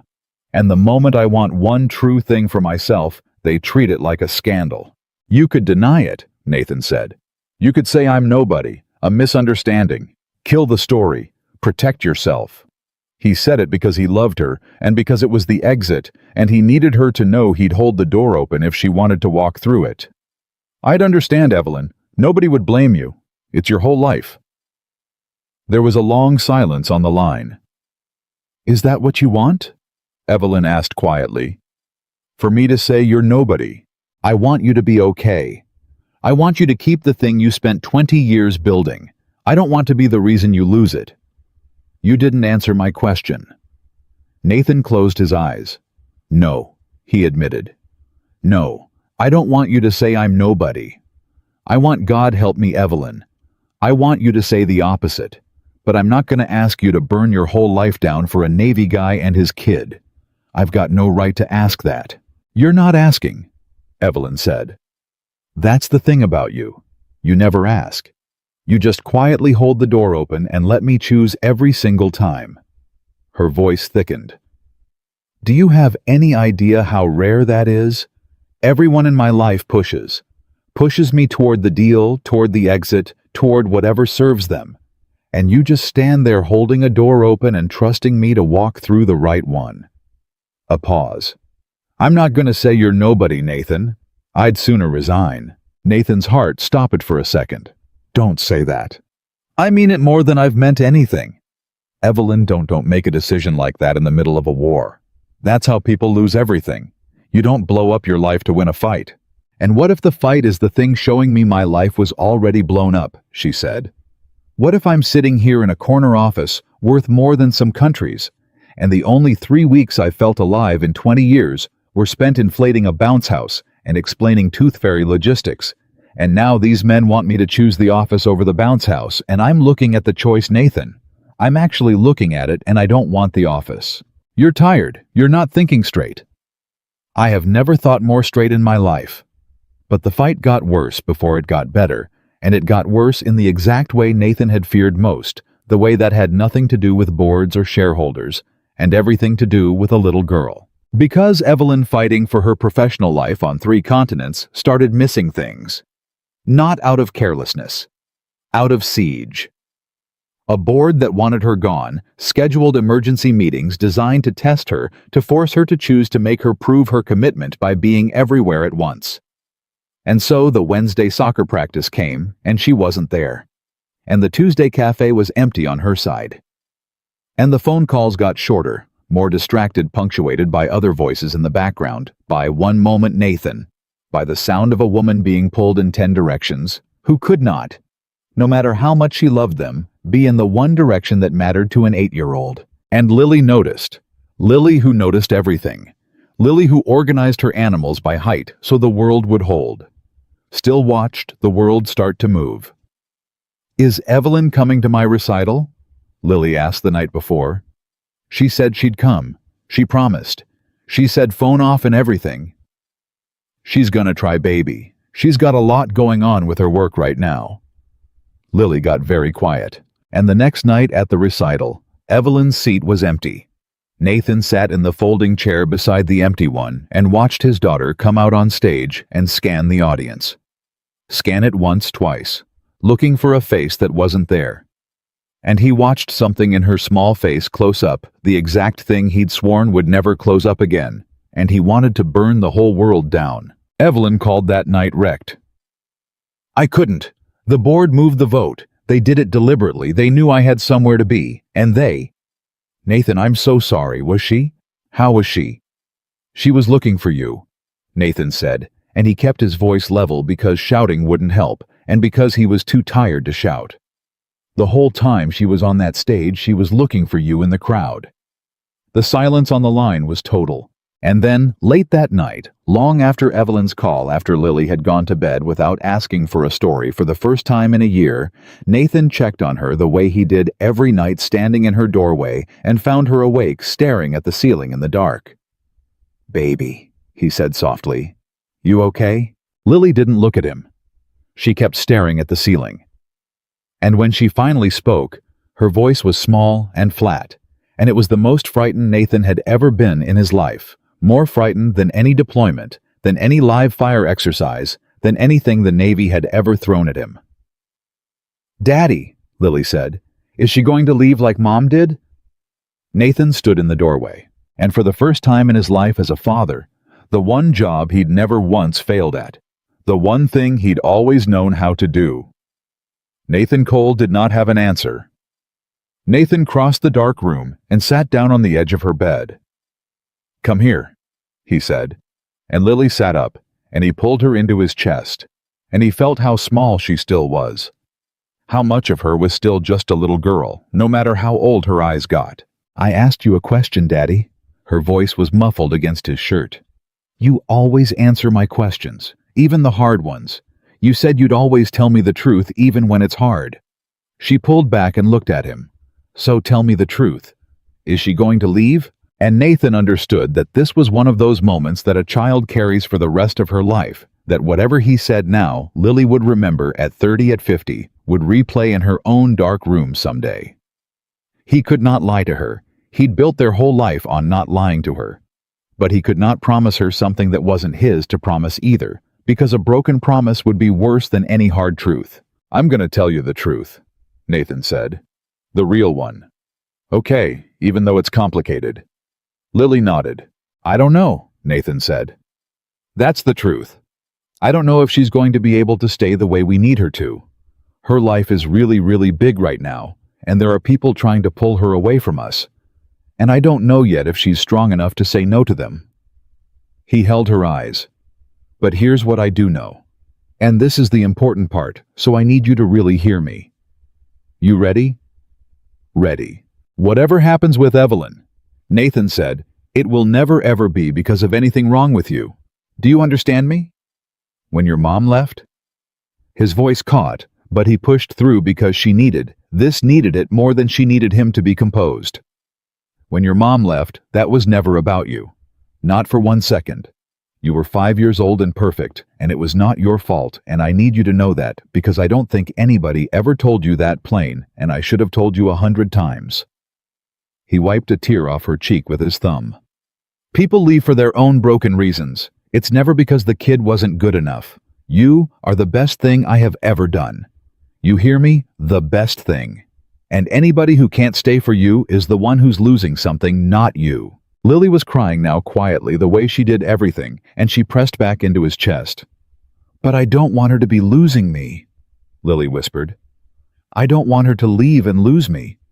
I want her to stay and have me. Why does everybody just leave Daddy? Why can't somebody just stay? And that question, that simple, devastating question from an 8-year-old in the dark, broke something open in Nathan Cole that had been sealed shut for 3 years. I don't know, baby, he said, and now his own voice cracked all the way through. I don't know why people leave, but I'll tell you what I'm going to do. I'm going to stay. I have always stayed, and I will always stay until I'm an old man and you're sick of me. That's a promise I can actually make because it's mine to make. Me, I'm not going anywhere, ever. I know that, Daddy. She said it like it was obvious, like it was the one fixed star in her sky. I've never worried about you. And somehow, that the total unshakable faith in her voice, the fact that she had never once worried he would leave, undid him completely, and he held his daughter in the dark and let himself cry silently so she wouldn't hear, and Lily fell asleep in his arms mid-sentence, the way she used to when she was small. He laid her down, pulled up the blanket, looked at the shelf of animals tallest to shortest, every one in its place.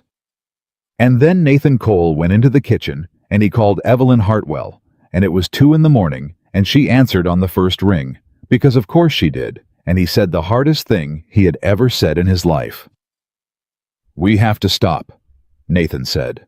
The silence on the other end was so complete he could hear his own heartbeat. Nathan, listen to me. Please. Just let me get through it, because if I stop, I won't be able to start again. He gripped the edge of the counter. My daughter is lying in her bed tonight asking me if you're going to leave like her mother did. She's 8, Evelyn. She's 8 years old, and she's already learned that the people you love disappear when their lives get big. And I swore that she'd never learn that lesson twice. And I'm watching it happen. I'm watching her sit on a stage, looking for your face in a crowd, and not finding it. And I'm watching something close up in her that took me 3 years to open, and I won't. I will not stand here and watch it happen in slow motion, because 2 grown-ups couldn't bear to end something that was already ending. It's not ending? Evelyn's voice was raw. Nathan, it's not the board vote is next week. Once it's over, There's always a next week.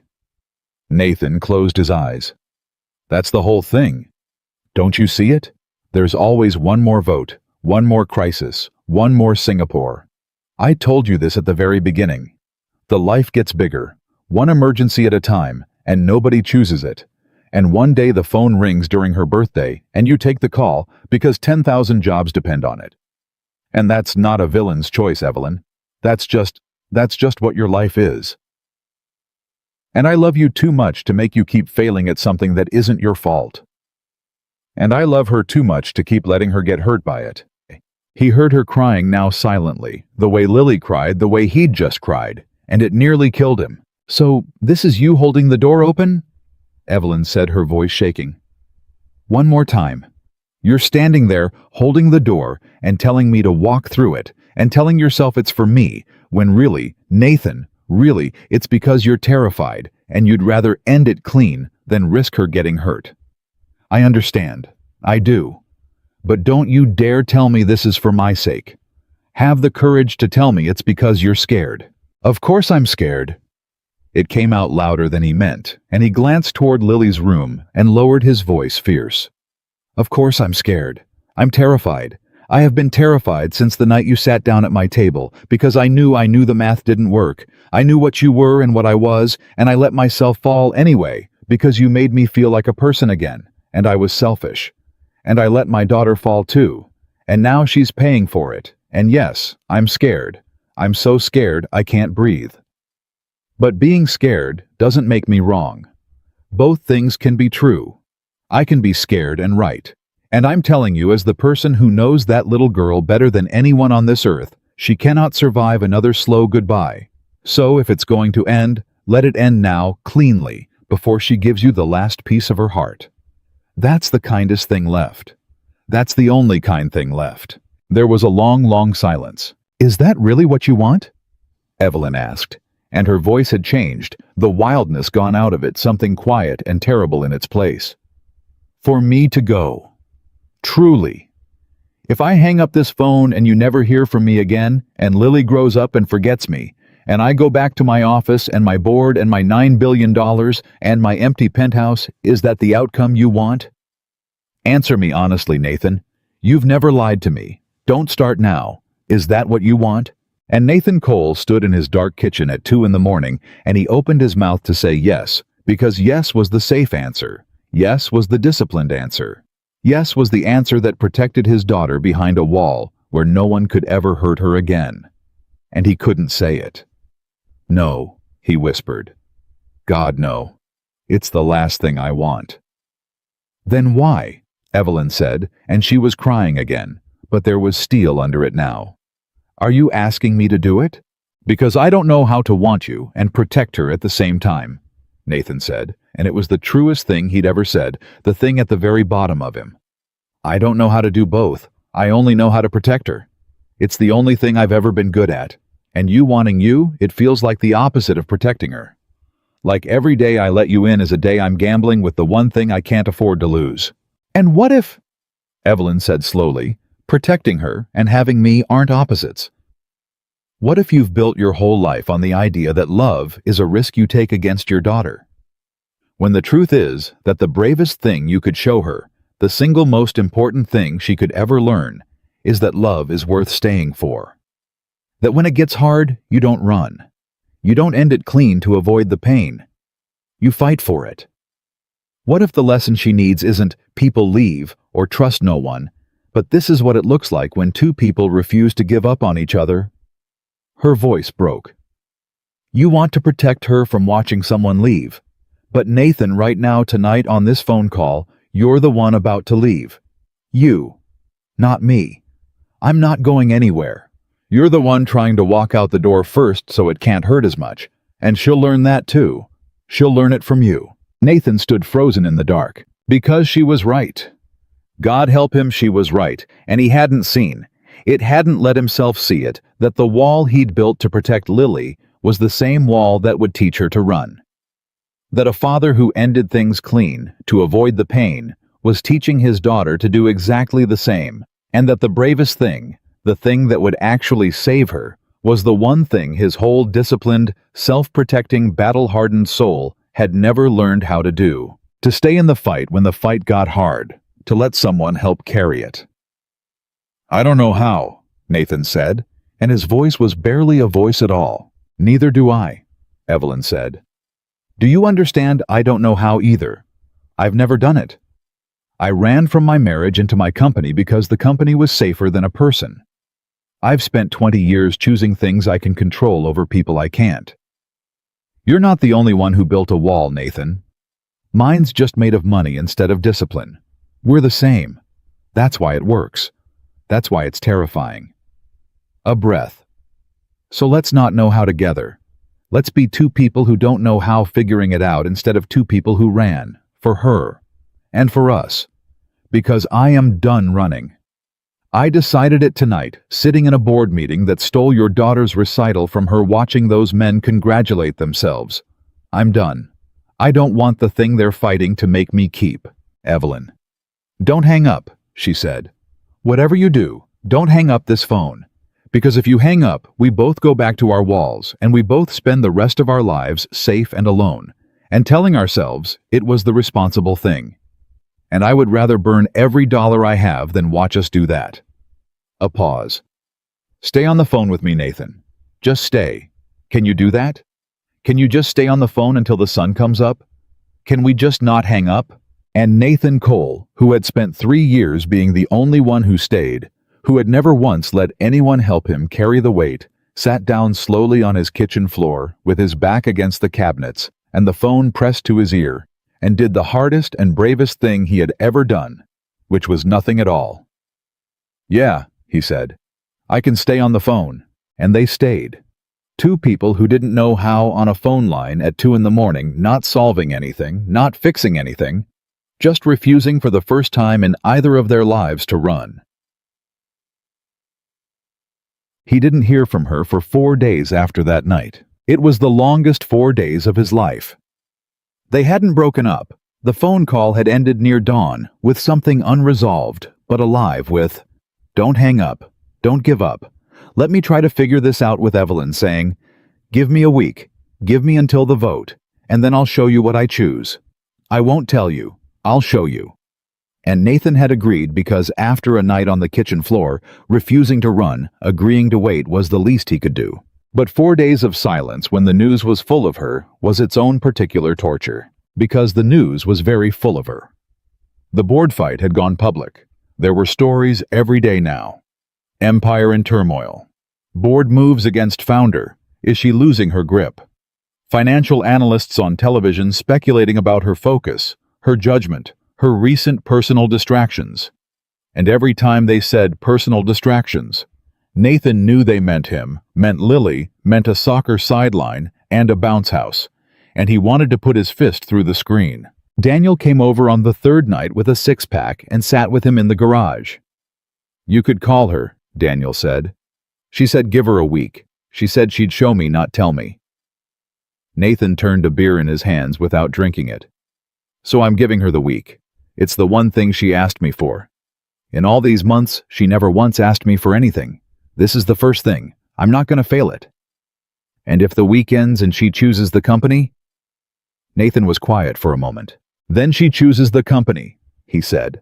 "And I'll have learned something I didn't want to learn. And Lily and I will be okay, because we were okay before, and we'll be okay after.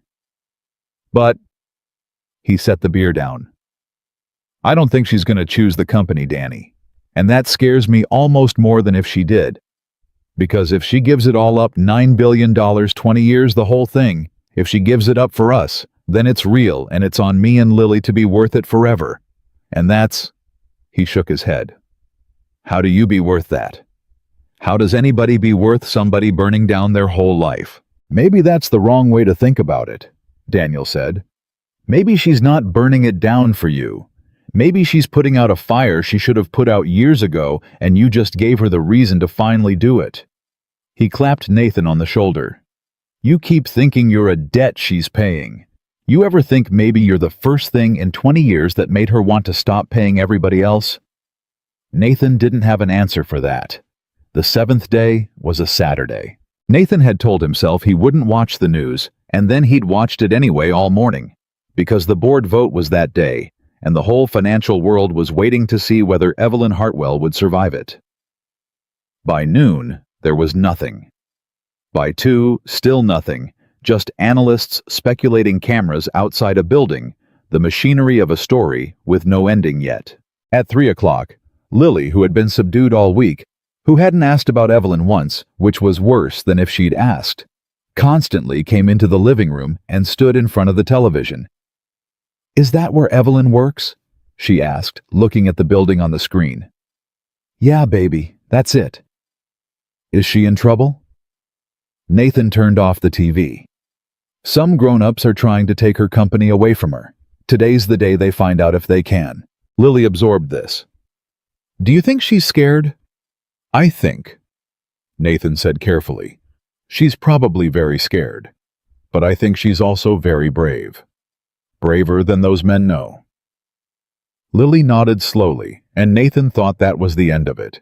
And then his daughter said something that stopped his heart. "I hope she wins," Lily said quietly. "Even if she can't come back to us. I hope she still wins, because she's my friend, and I want good things for her even if I don't get to keep her."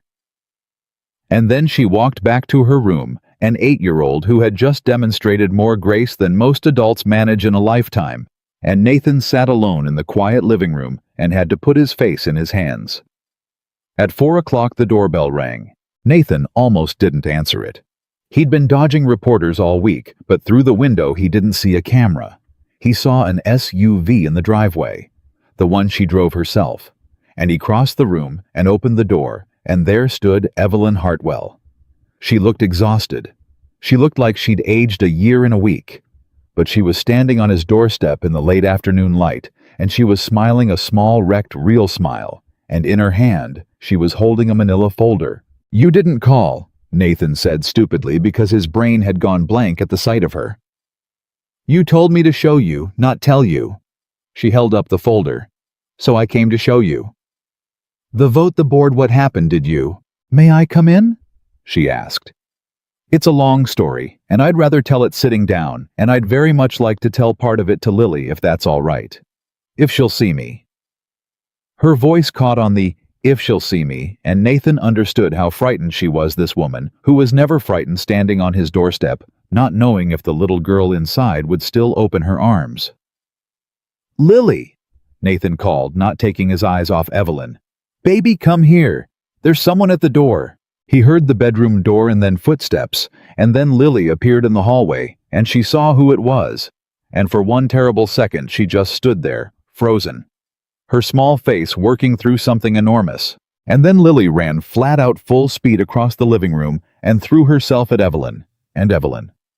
Hartwell dropped the manila folder on the doorstep and caught her, went down on her knees, right there in the doorway, and caught the little girl and held on. And Lily was crying and saying, "You came back! You came back! Everybody said you might not come back, but you came back." And Evelyn was holding her and saying, "I came back! I'm here! I came back! I'm so sorry I missed your recital! I'm so sorry!" And Nathan stood there in his own doorway, watching the two of them, and could not have spoken if his life depended on it. When they finally came apart, Evelyn's face was wet and her careful composure was gone completely. And she'd never once in all these months looked more like a person and less like a CEO. "I have to talk to your dad about something important," she told Lily, wiping her eyes. "Grown-up boring things. But then if it's okay with him, I would very much like to stay for dinner. And I would like you to teach me one more time the correct theory of height. Because I've been thinking about it all week, and I still don't fully understand about necks." "Necks aren't height," Lily said immediately through her tears, delighted to have her student back. "It's the legs, I keep telling you." "The legs," Evelyn repeated solemnly. "I'll get it eventually. You're a patient teacher." Lily beamed, and at Nathan's gentle nudge went to go set out plates for a dinner that wasn't cooked yet, buzzing with a joy that filled the whole house, and Nathan and Evelyn were left standing in the doorway, with the manila folder on the ground between them. Nathan bent and picked it up. "What is this?" he asked. "Open it." He opened it. Inside were documents, dense legal official looking, and it took him a moment to parse what he was reading, and when he did, he looked up at her, unable to speak. "You didn't," he said. "I did." "Evelyn, this is—" He looked back down at the papers, at the words that were rearranging his entire understanding of the last week. "Tell me what this is. In plain English, tell me what you did." And Evelyn Hartwell, standing in the doorway of a small house belonging to a Navy man who made $41,000 a year, took a breath and told him. "I resigned," Evelyn said. Nathan stared at her. "You what?" "This morning, before the vote, I walked into that boardroom, the one full of men who'd spent a week trying to prove I'd lost my focus, and I stood at the head of the table and I told them they were right." Her voice was steady now, steadier than he'd ever heard it. "I told them I had in fact lost my focus.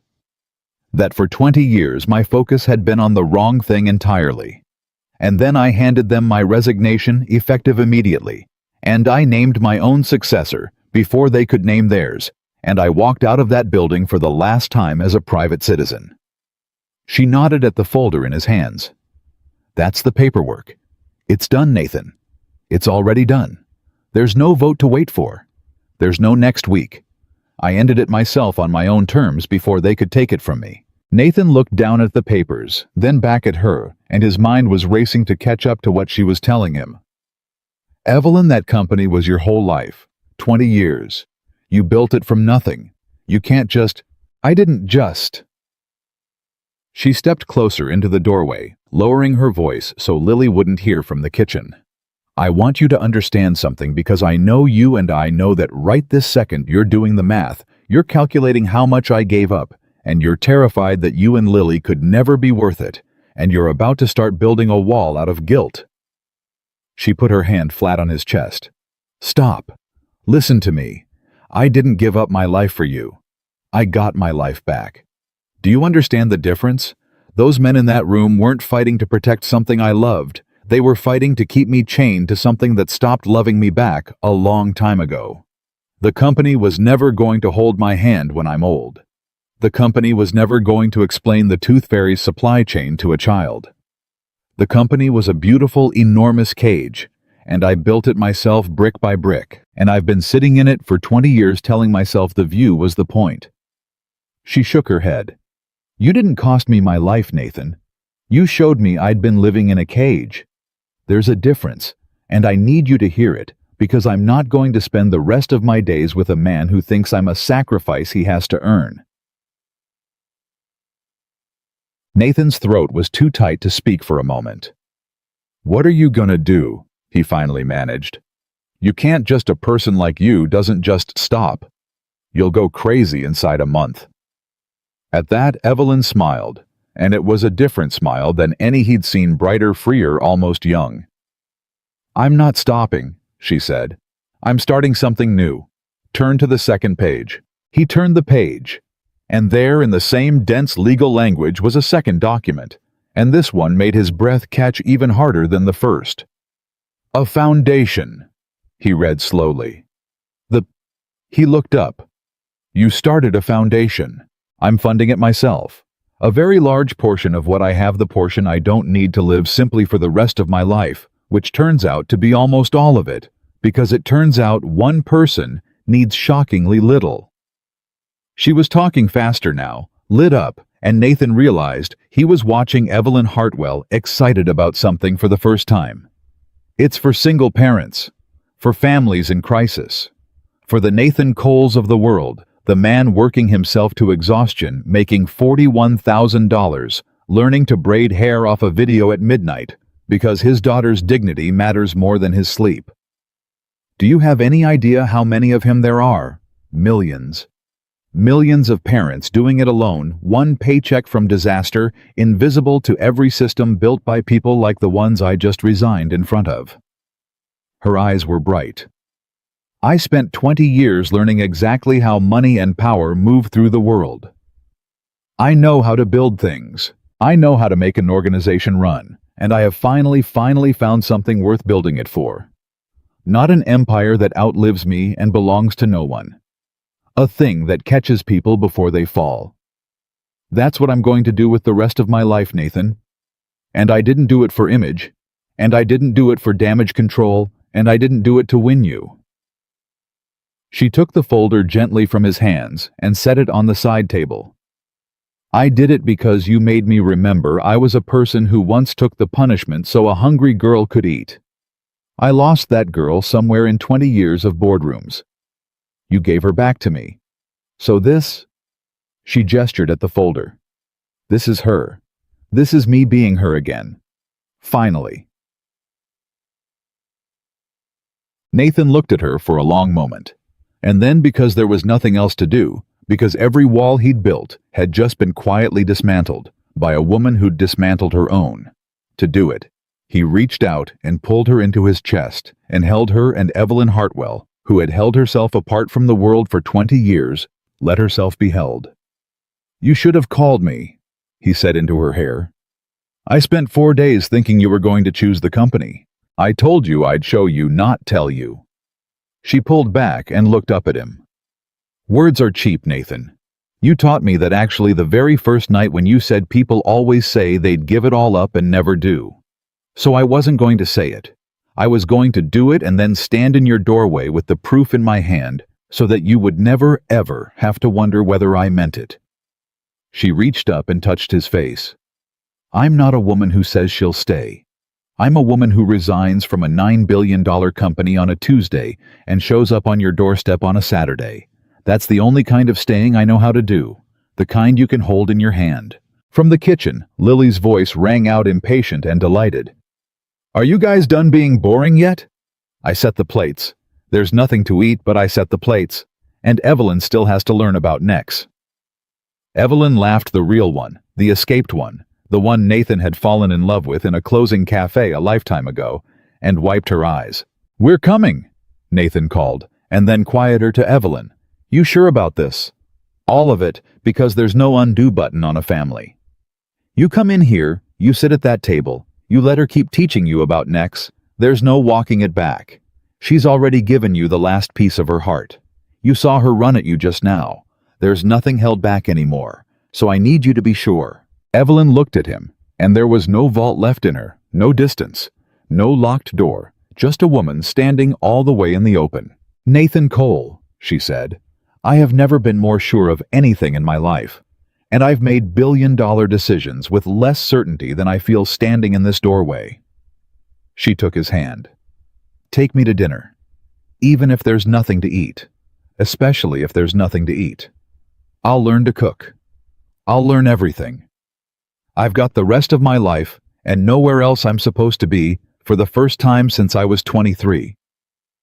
A pause, and her voice went soft. "Do you know what that feels like? To have nowhere else you're supposed to be?" I'd forgotten. I'd completely forgotten. And Nathan Cole led Evelyn Hartwell into his small kitchen, where an 8-year-old was standing guard over a table set with empty plates, and the three of them figured out dinner together. Nathan cooking, Evelyn chopping vegetables badly, and being lovingly corrected by Lily, who had opinions about knife technique she'd absorbed from her father, and it was loud, and it was imperfect, and it was the least glamorous evening of Evelyn's entire life, and she would remember it until the day she died, as the night her real life began. Tishtor said. The storm didn't end overnight. Storms never do. The news, having built Evelyn up as a titan, took its turn tearing at her fall. Billionaire walks away. Madness or masterstroke? What really happened in the boardroom? For a few weeks, the photographers lingered hungry for the next chapter, and Nathan learned to walk Lily to the bus with his body between her and the lenses, and he learned to say no comment without heat. And slowly, when they realized that the great scandal had resolved itself into the profoundly boring image of a former CEO learning to make spaghetti in a small kitchen, the cameras drifted away to find a fresher wound. Because there was no scandal left to feed on. That was the thing the tabloids couldn't metabolize. They'd wanted a story about a gold-digging Navy man and a CEO losing her mind, and what they got instead was a woman quietly starting a foundation and coming to soccer practice, a man who refused every interview and every payday they dangled, and a little girl who organized her animals by height. There was no villain. There was no fall. There was just a family forming in real time out of two people who had spent their whole lives certain that families like this one were for other people. The foundation launched 3 months later. Evelyn insisted on doing it without fanfare, which drove her new team crazy. They wanted a gala, a red carpet, a spectacle. She wanted a Tuesday. She wanted to open the doors and start helping people and let the work speak. The first family they helped was a single father of 2 who was about to lose his apartment. Evelyn drove to meet him herself. No assistant, no press, and sat at his kitchen table the way Nathan had once sat at a cafe table and listened to him the way she'd learned to listen, and then quietly made his crisis disappear. She came home that night and cried, and when Nathan asked why, she said, "Because I spent 20 years feeling important, and I never once felt useful. And today I felt useful. And it turns out useful is the thing I was starving for the entire time." She and Nathan didn't rush. That surprised people, the ones who assumed a billionaire and a Navy man would move fast, would marry in a flash, would merge their impossible worlds overnight. They didn't. Evelyn kept her own place. At first a modest one, smaller than anything she'd lived in since her 20s, and she came to dinner most nights and to every soccer game and every recital, phone off present entirely. She learned Lily's whole world, her friends, her fears, the exact way she liked her sandwiches cut. She learned that the tooth on the other side had come loose and required a whole new logistics briefing. She learned to braid hair taught by Nathan, who was by now genuinely excellent at it. And the first time Evelyn managed a passable French braid on Lily's head before school, she photographed it from 4 angles like it was a merger she'd closed. And Nathan slowly learned the thing he'd never learned in the Navy, the thing his whole disciplined life had armored him against. He learned to let someone help him carry it. It came hard. The first time Evelyn quietly paid for a car repair he'd been dreading, he nearly gave it back. The old pride flaring up the terror of being a man who took charity from a rich woman. And Evelyn, who understood him better than anyone alive by now, didn't argue. She just said, "Nathan, when Lily fell off her bike last month and skinned her knee and you cleaned it and bandaged it, did she owe you for that? Did you keep a ledger?" "Course not, she's my kid. And when your mother watches Lily on Tuesdays, does she bill you? That's different, that's family." "Yes," Evelyn said. "It is, that's exactly my point." And she'd let it sit there, and Nathan had understood slowly that letting someone love you, letting someone help, wasn't weakness and wasn't debt. It was just what family was. It was the thing he'd been giving Lily her whole life and never once let himself receive. And learning to receive it at 34 from a woman who'd had to give up $9 billion to learn how to give it, that was the hardest battle Nathan Cole ever fought, and the one he was proudest of winning. "You know what I figured out?" He told Daniel one night a year on the two of them in the garage the way they always ended up. "The Navy taught me how to endure anything. Take any hit, carry any weight, never break, never ask for help. 20 years I thought that was the whole game. Endurance. And it's not. Nathan turned a wrench over in his hands. Some battles aren't about endurance. Some battles you win by finally letting somebody stand next to you. By not doing it alone. Turns out that's the harder thing. I could endure anything. What I couldn't do was let somebody in. She had to teach me. A woman who'd never let anybody in either. We taught each other." He set the wrench down. Two people who spent their whole lives building walls, and it turned out the bravest thing either of us ever did was let the other one over. Daniel was quiet for a moment. Then, "You know I set up that blind date, right? The one that fell through. The one that put you in that cafe that night." "I'm aware, Danny. You remind me every chance you get. I'm just saying, you should probably name your first kid after me." "Absolutely not." "Middle name?" "No." "A pet then, a dog." "Daniel." Nathan laughed, and it was the easy laugh of a man whose life had room in it. Now room he'd never had before. Room a woman had walked into on a cold Tuesday night and never left. They married 18 months after the cafe. It was small Evelyn who could have bought any wedding on earth. Wanted the backyard, the same backyard where she'd once inflated a bounce house and won over Carol Cole by doing the dishes. 50 people. Carol cried and pretended she wasn't. Daniel gave a speech that started as a joke and ended with him unable to finish because he was crying too. And Lily.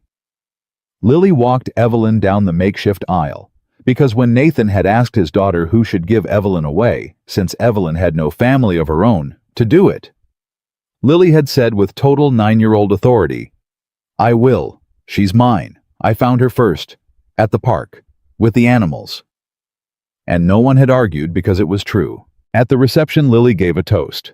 She was 9 now, still reading 3 grade levels up, still organizing her animals by height, and she stood on a chair so people could see her and held a glass of sparkling apple juice and said, "I used to be scared that Evelyn would leave, like my other mom did."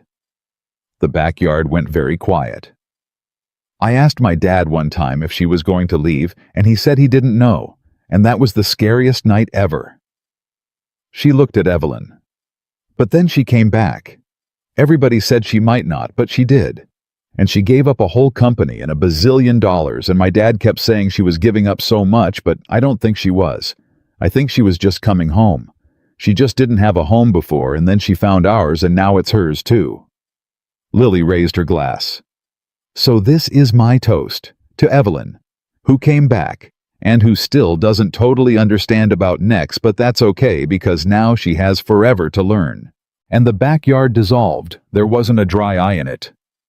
Carol openly weeping. Now Daniel. A mess. Nathan with his arm around Evelyn, and both of them undone, and Evelyn climbed up on the chair beside her new daughter and pulled her into her side and said loud enough for everyone to hear, "For the record, I have finally learned about necks. It's the legs. She's an excellent teacher. It only took me 2 years." And everyone laughed through their tears, and Lily beamed like she'd closed the most important deal of her life, which in a way she had. Tetsuben. Years passed the way years do. The foundation grew into something that helped thousands, then tens of thousands of families. The invisible parents, the ones a paycheck from disaster caught now before they fell by an organization run by a woman who knew exactly what it was to be starving for something money couldn't buy. Evelyn never went back to the empire. She never once regretted leaving it. On the rare occasion a reporter asked whether she missed the power, she'd say the same thing every time: "I have more power now than I ever had. I just finally pointed it at something that mattered." And she'd change the subject to whatever family the foundation was helping that week, because the empire bored her, now genuinely bored her, and the families never did. Nathan stayed in the Navy until his time was done, and then he did the thing he'd wanted to do at 18 before life took him a different way. He opened a small garage, worked with his hands fixed. Engines came home every night smelling of honest work and greeting a house that was full instead of empty. He never let Evelyn's money change who he was. He never once ate off it, never let it soften him into a man he wouldn't recognize. He kept the truck with 190,000 miles until it finally died at 240, and he mourned it like a friend. Lily grew up. She grew up the way you hope a child grows up when she's loved right. Steady and brave and generous. Still the girl who'd stepped between a bully and a smaller kid, still doing the math on what she could afford to lose so that someone else wouldn't have to lose anything. She never forgot the lesson of that dark night when she'd asked her father if Evelyn would leave. But the lesson she carried wasn't the one Nathan had feared she'd learn. It wasn't "people leave." It was the opposite. It was the one Evelyn had fought for on a 2 a.m. phone call, that love is worth staying for, that when it gets hard, you don't run. That the bravest thing two people can do is refuse to give up on each other. She'd watched her father learn to let someone help him. She'd watched a billionaire walk away from an empire and call it coming home. She grew up knowing in her bones what it looks like when people choose each other, not once in a grand gesture, but daily, in 10,000 small, unglamorous acts of showing up. And when Lily was grown and someone asked her once what her family was like, she thought about it with the same seriousness she'd once brought to the theory of height. And she said, "My family isn't perfect. We're not one of those families that has it all figured out. My dad's stubborn, and my mom, my second mom, the one who chose me. She still works too much. We have to drag her away from the foundation sometimes. We fight. We mess up. But we show up. Every single day, no matter what, everybody shows up. That's the whole thing. That's what makes us a family. Not that we're perfect, that we're present." Nathan Cole lived a long life, and it was full, and it was loud, and it was the exact opposite of the quiet, dutiful, lonely survival he'd resigned himself to on a cold Tuesday night in a closing cafe. He grew old, and his hand was held when he was old exactly the way Evelyn had promised him it would be in that very first conversation, when she'd told a stranger there wasn't enough money in the world to buy what he had. She'd been right. There wasn't. And in the end, she hadn't tried to buy it. She'd given up everything she had to simply be worthy of it, and then she'd spent the rest of her life earning it day after ordinary day. But that was all still ahead of them. On the night it all began to become real, the night Evelyn stood in his doorway with a manila folder and a resignation and a foundation and her whole heart in her hands, Nathan Cole sat down at his small kitchen table between the two people he loved most in the world, in a house that was warm and loud and full, and looked at the empty plates his daughter had so proudly set, and the woman who'd given up an empire to fill the chair across from him. And he understood all at once the thing he'd been missing for 3 long, lonely years. He wasn't eating alone. He would never eat alone again.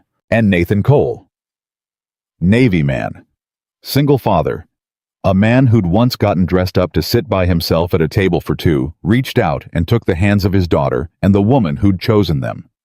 And they bowed their heads, and he said, "Grace over a dinner that wasn't even cooked yet."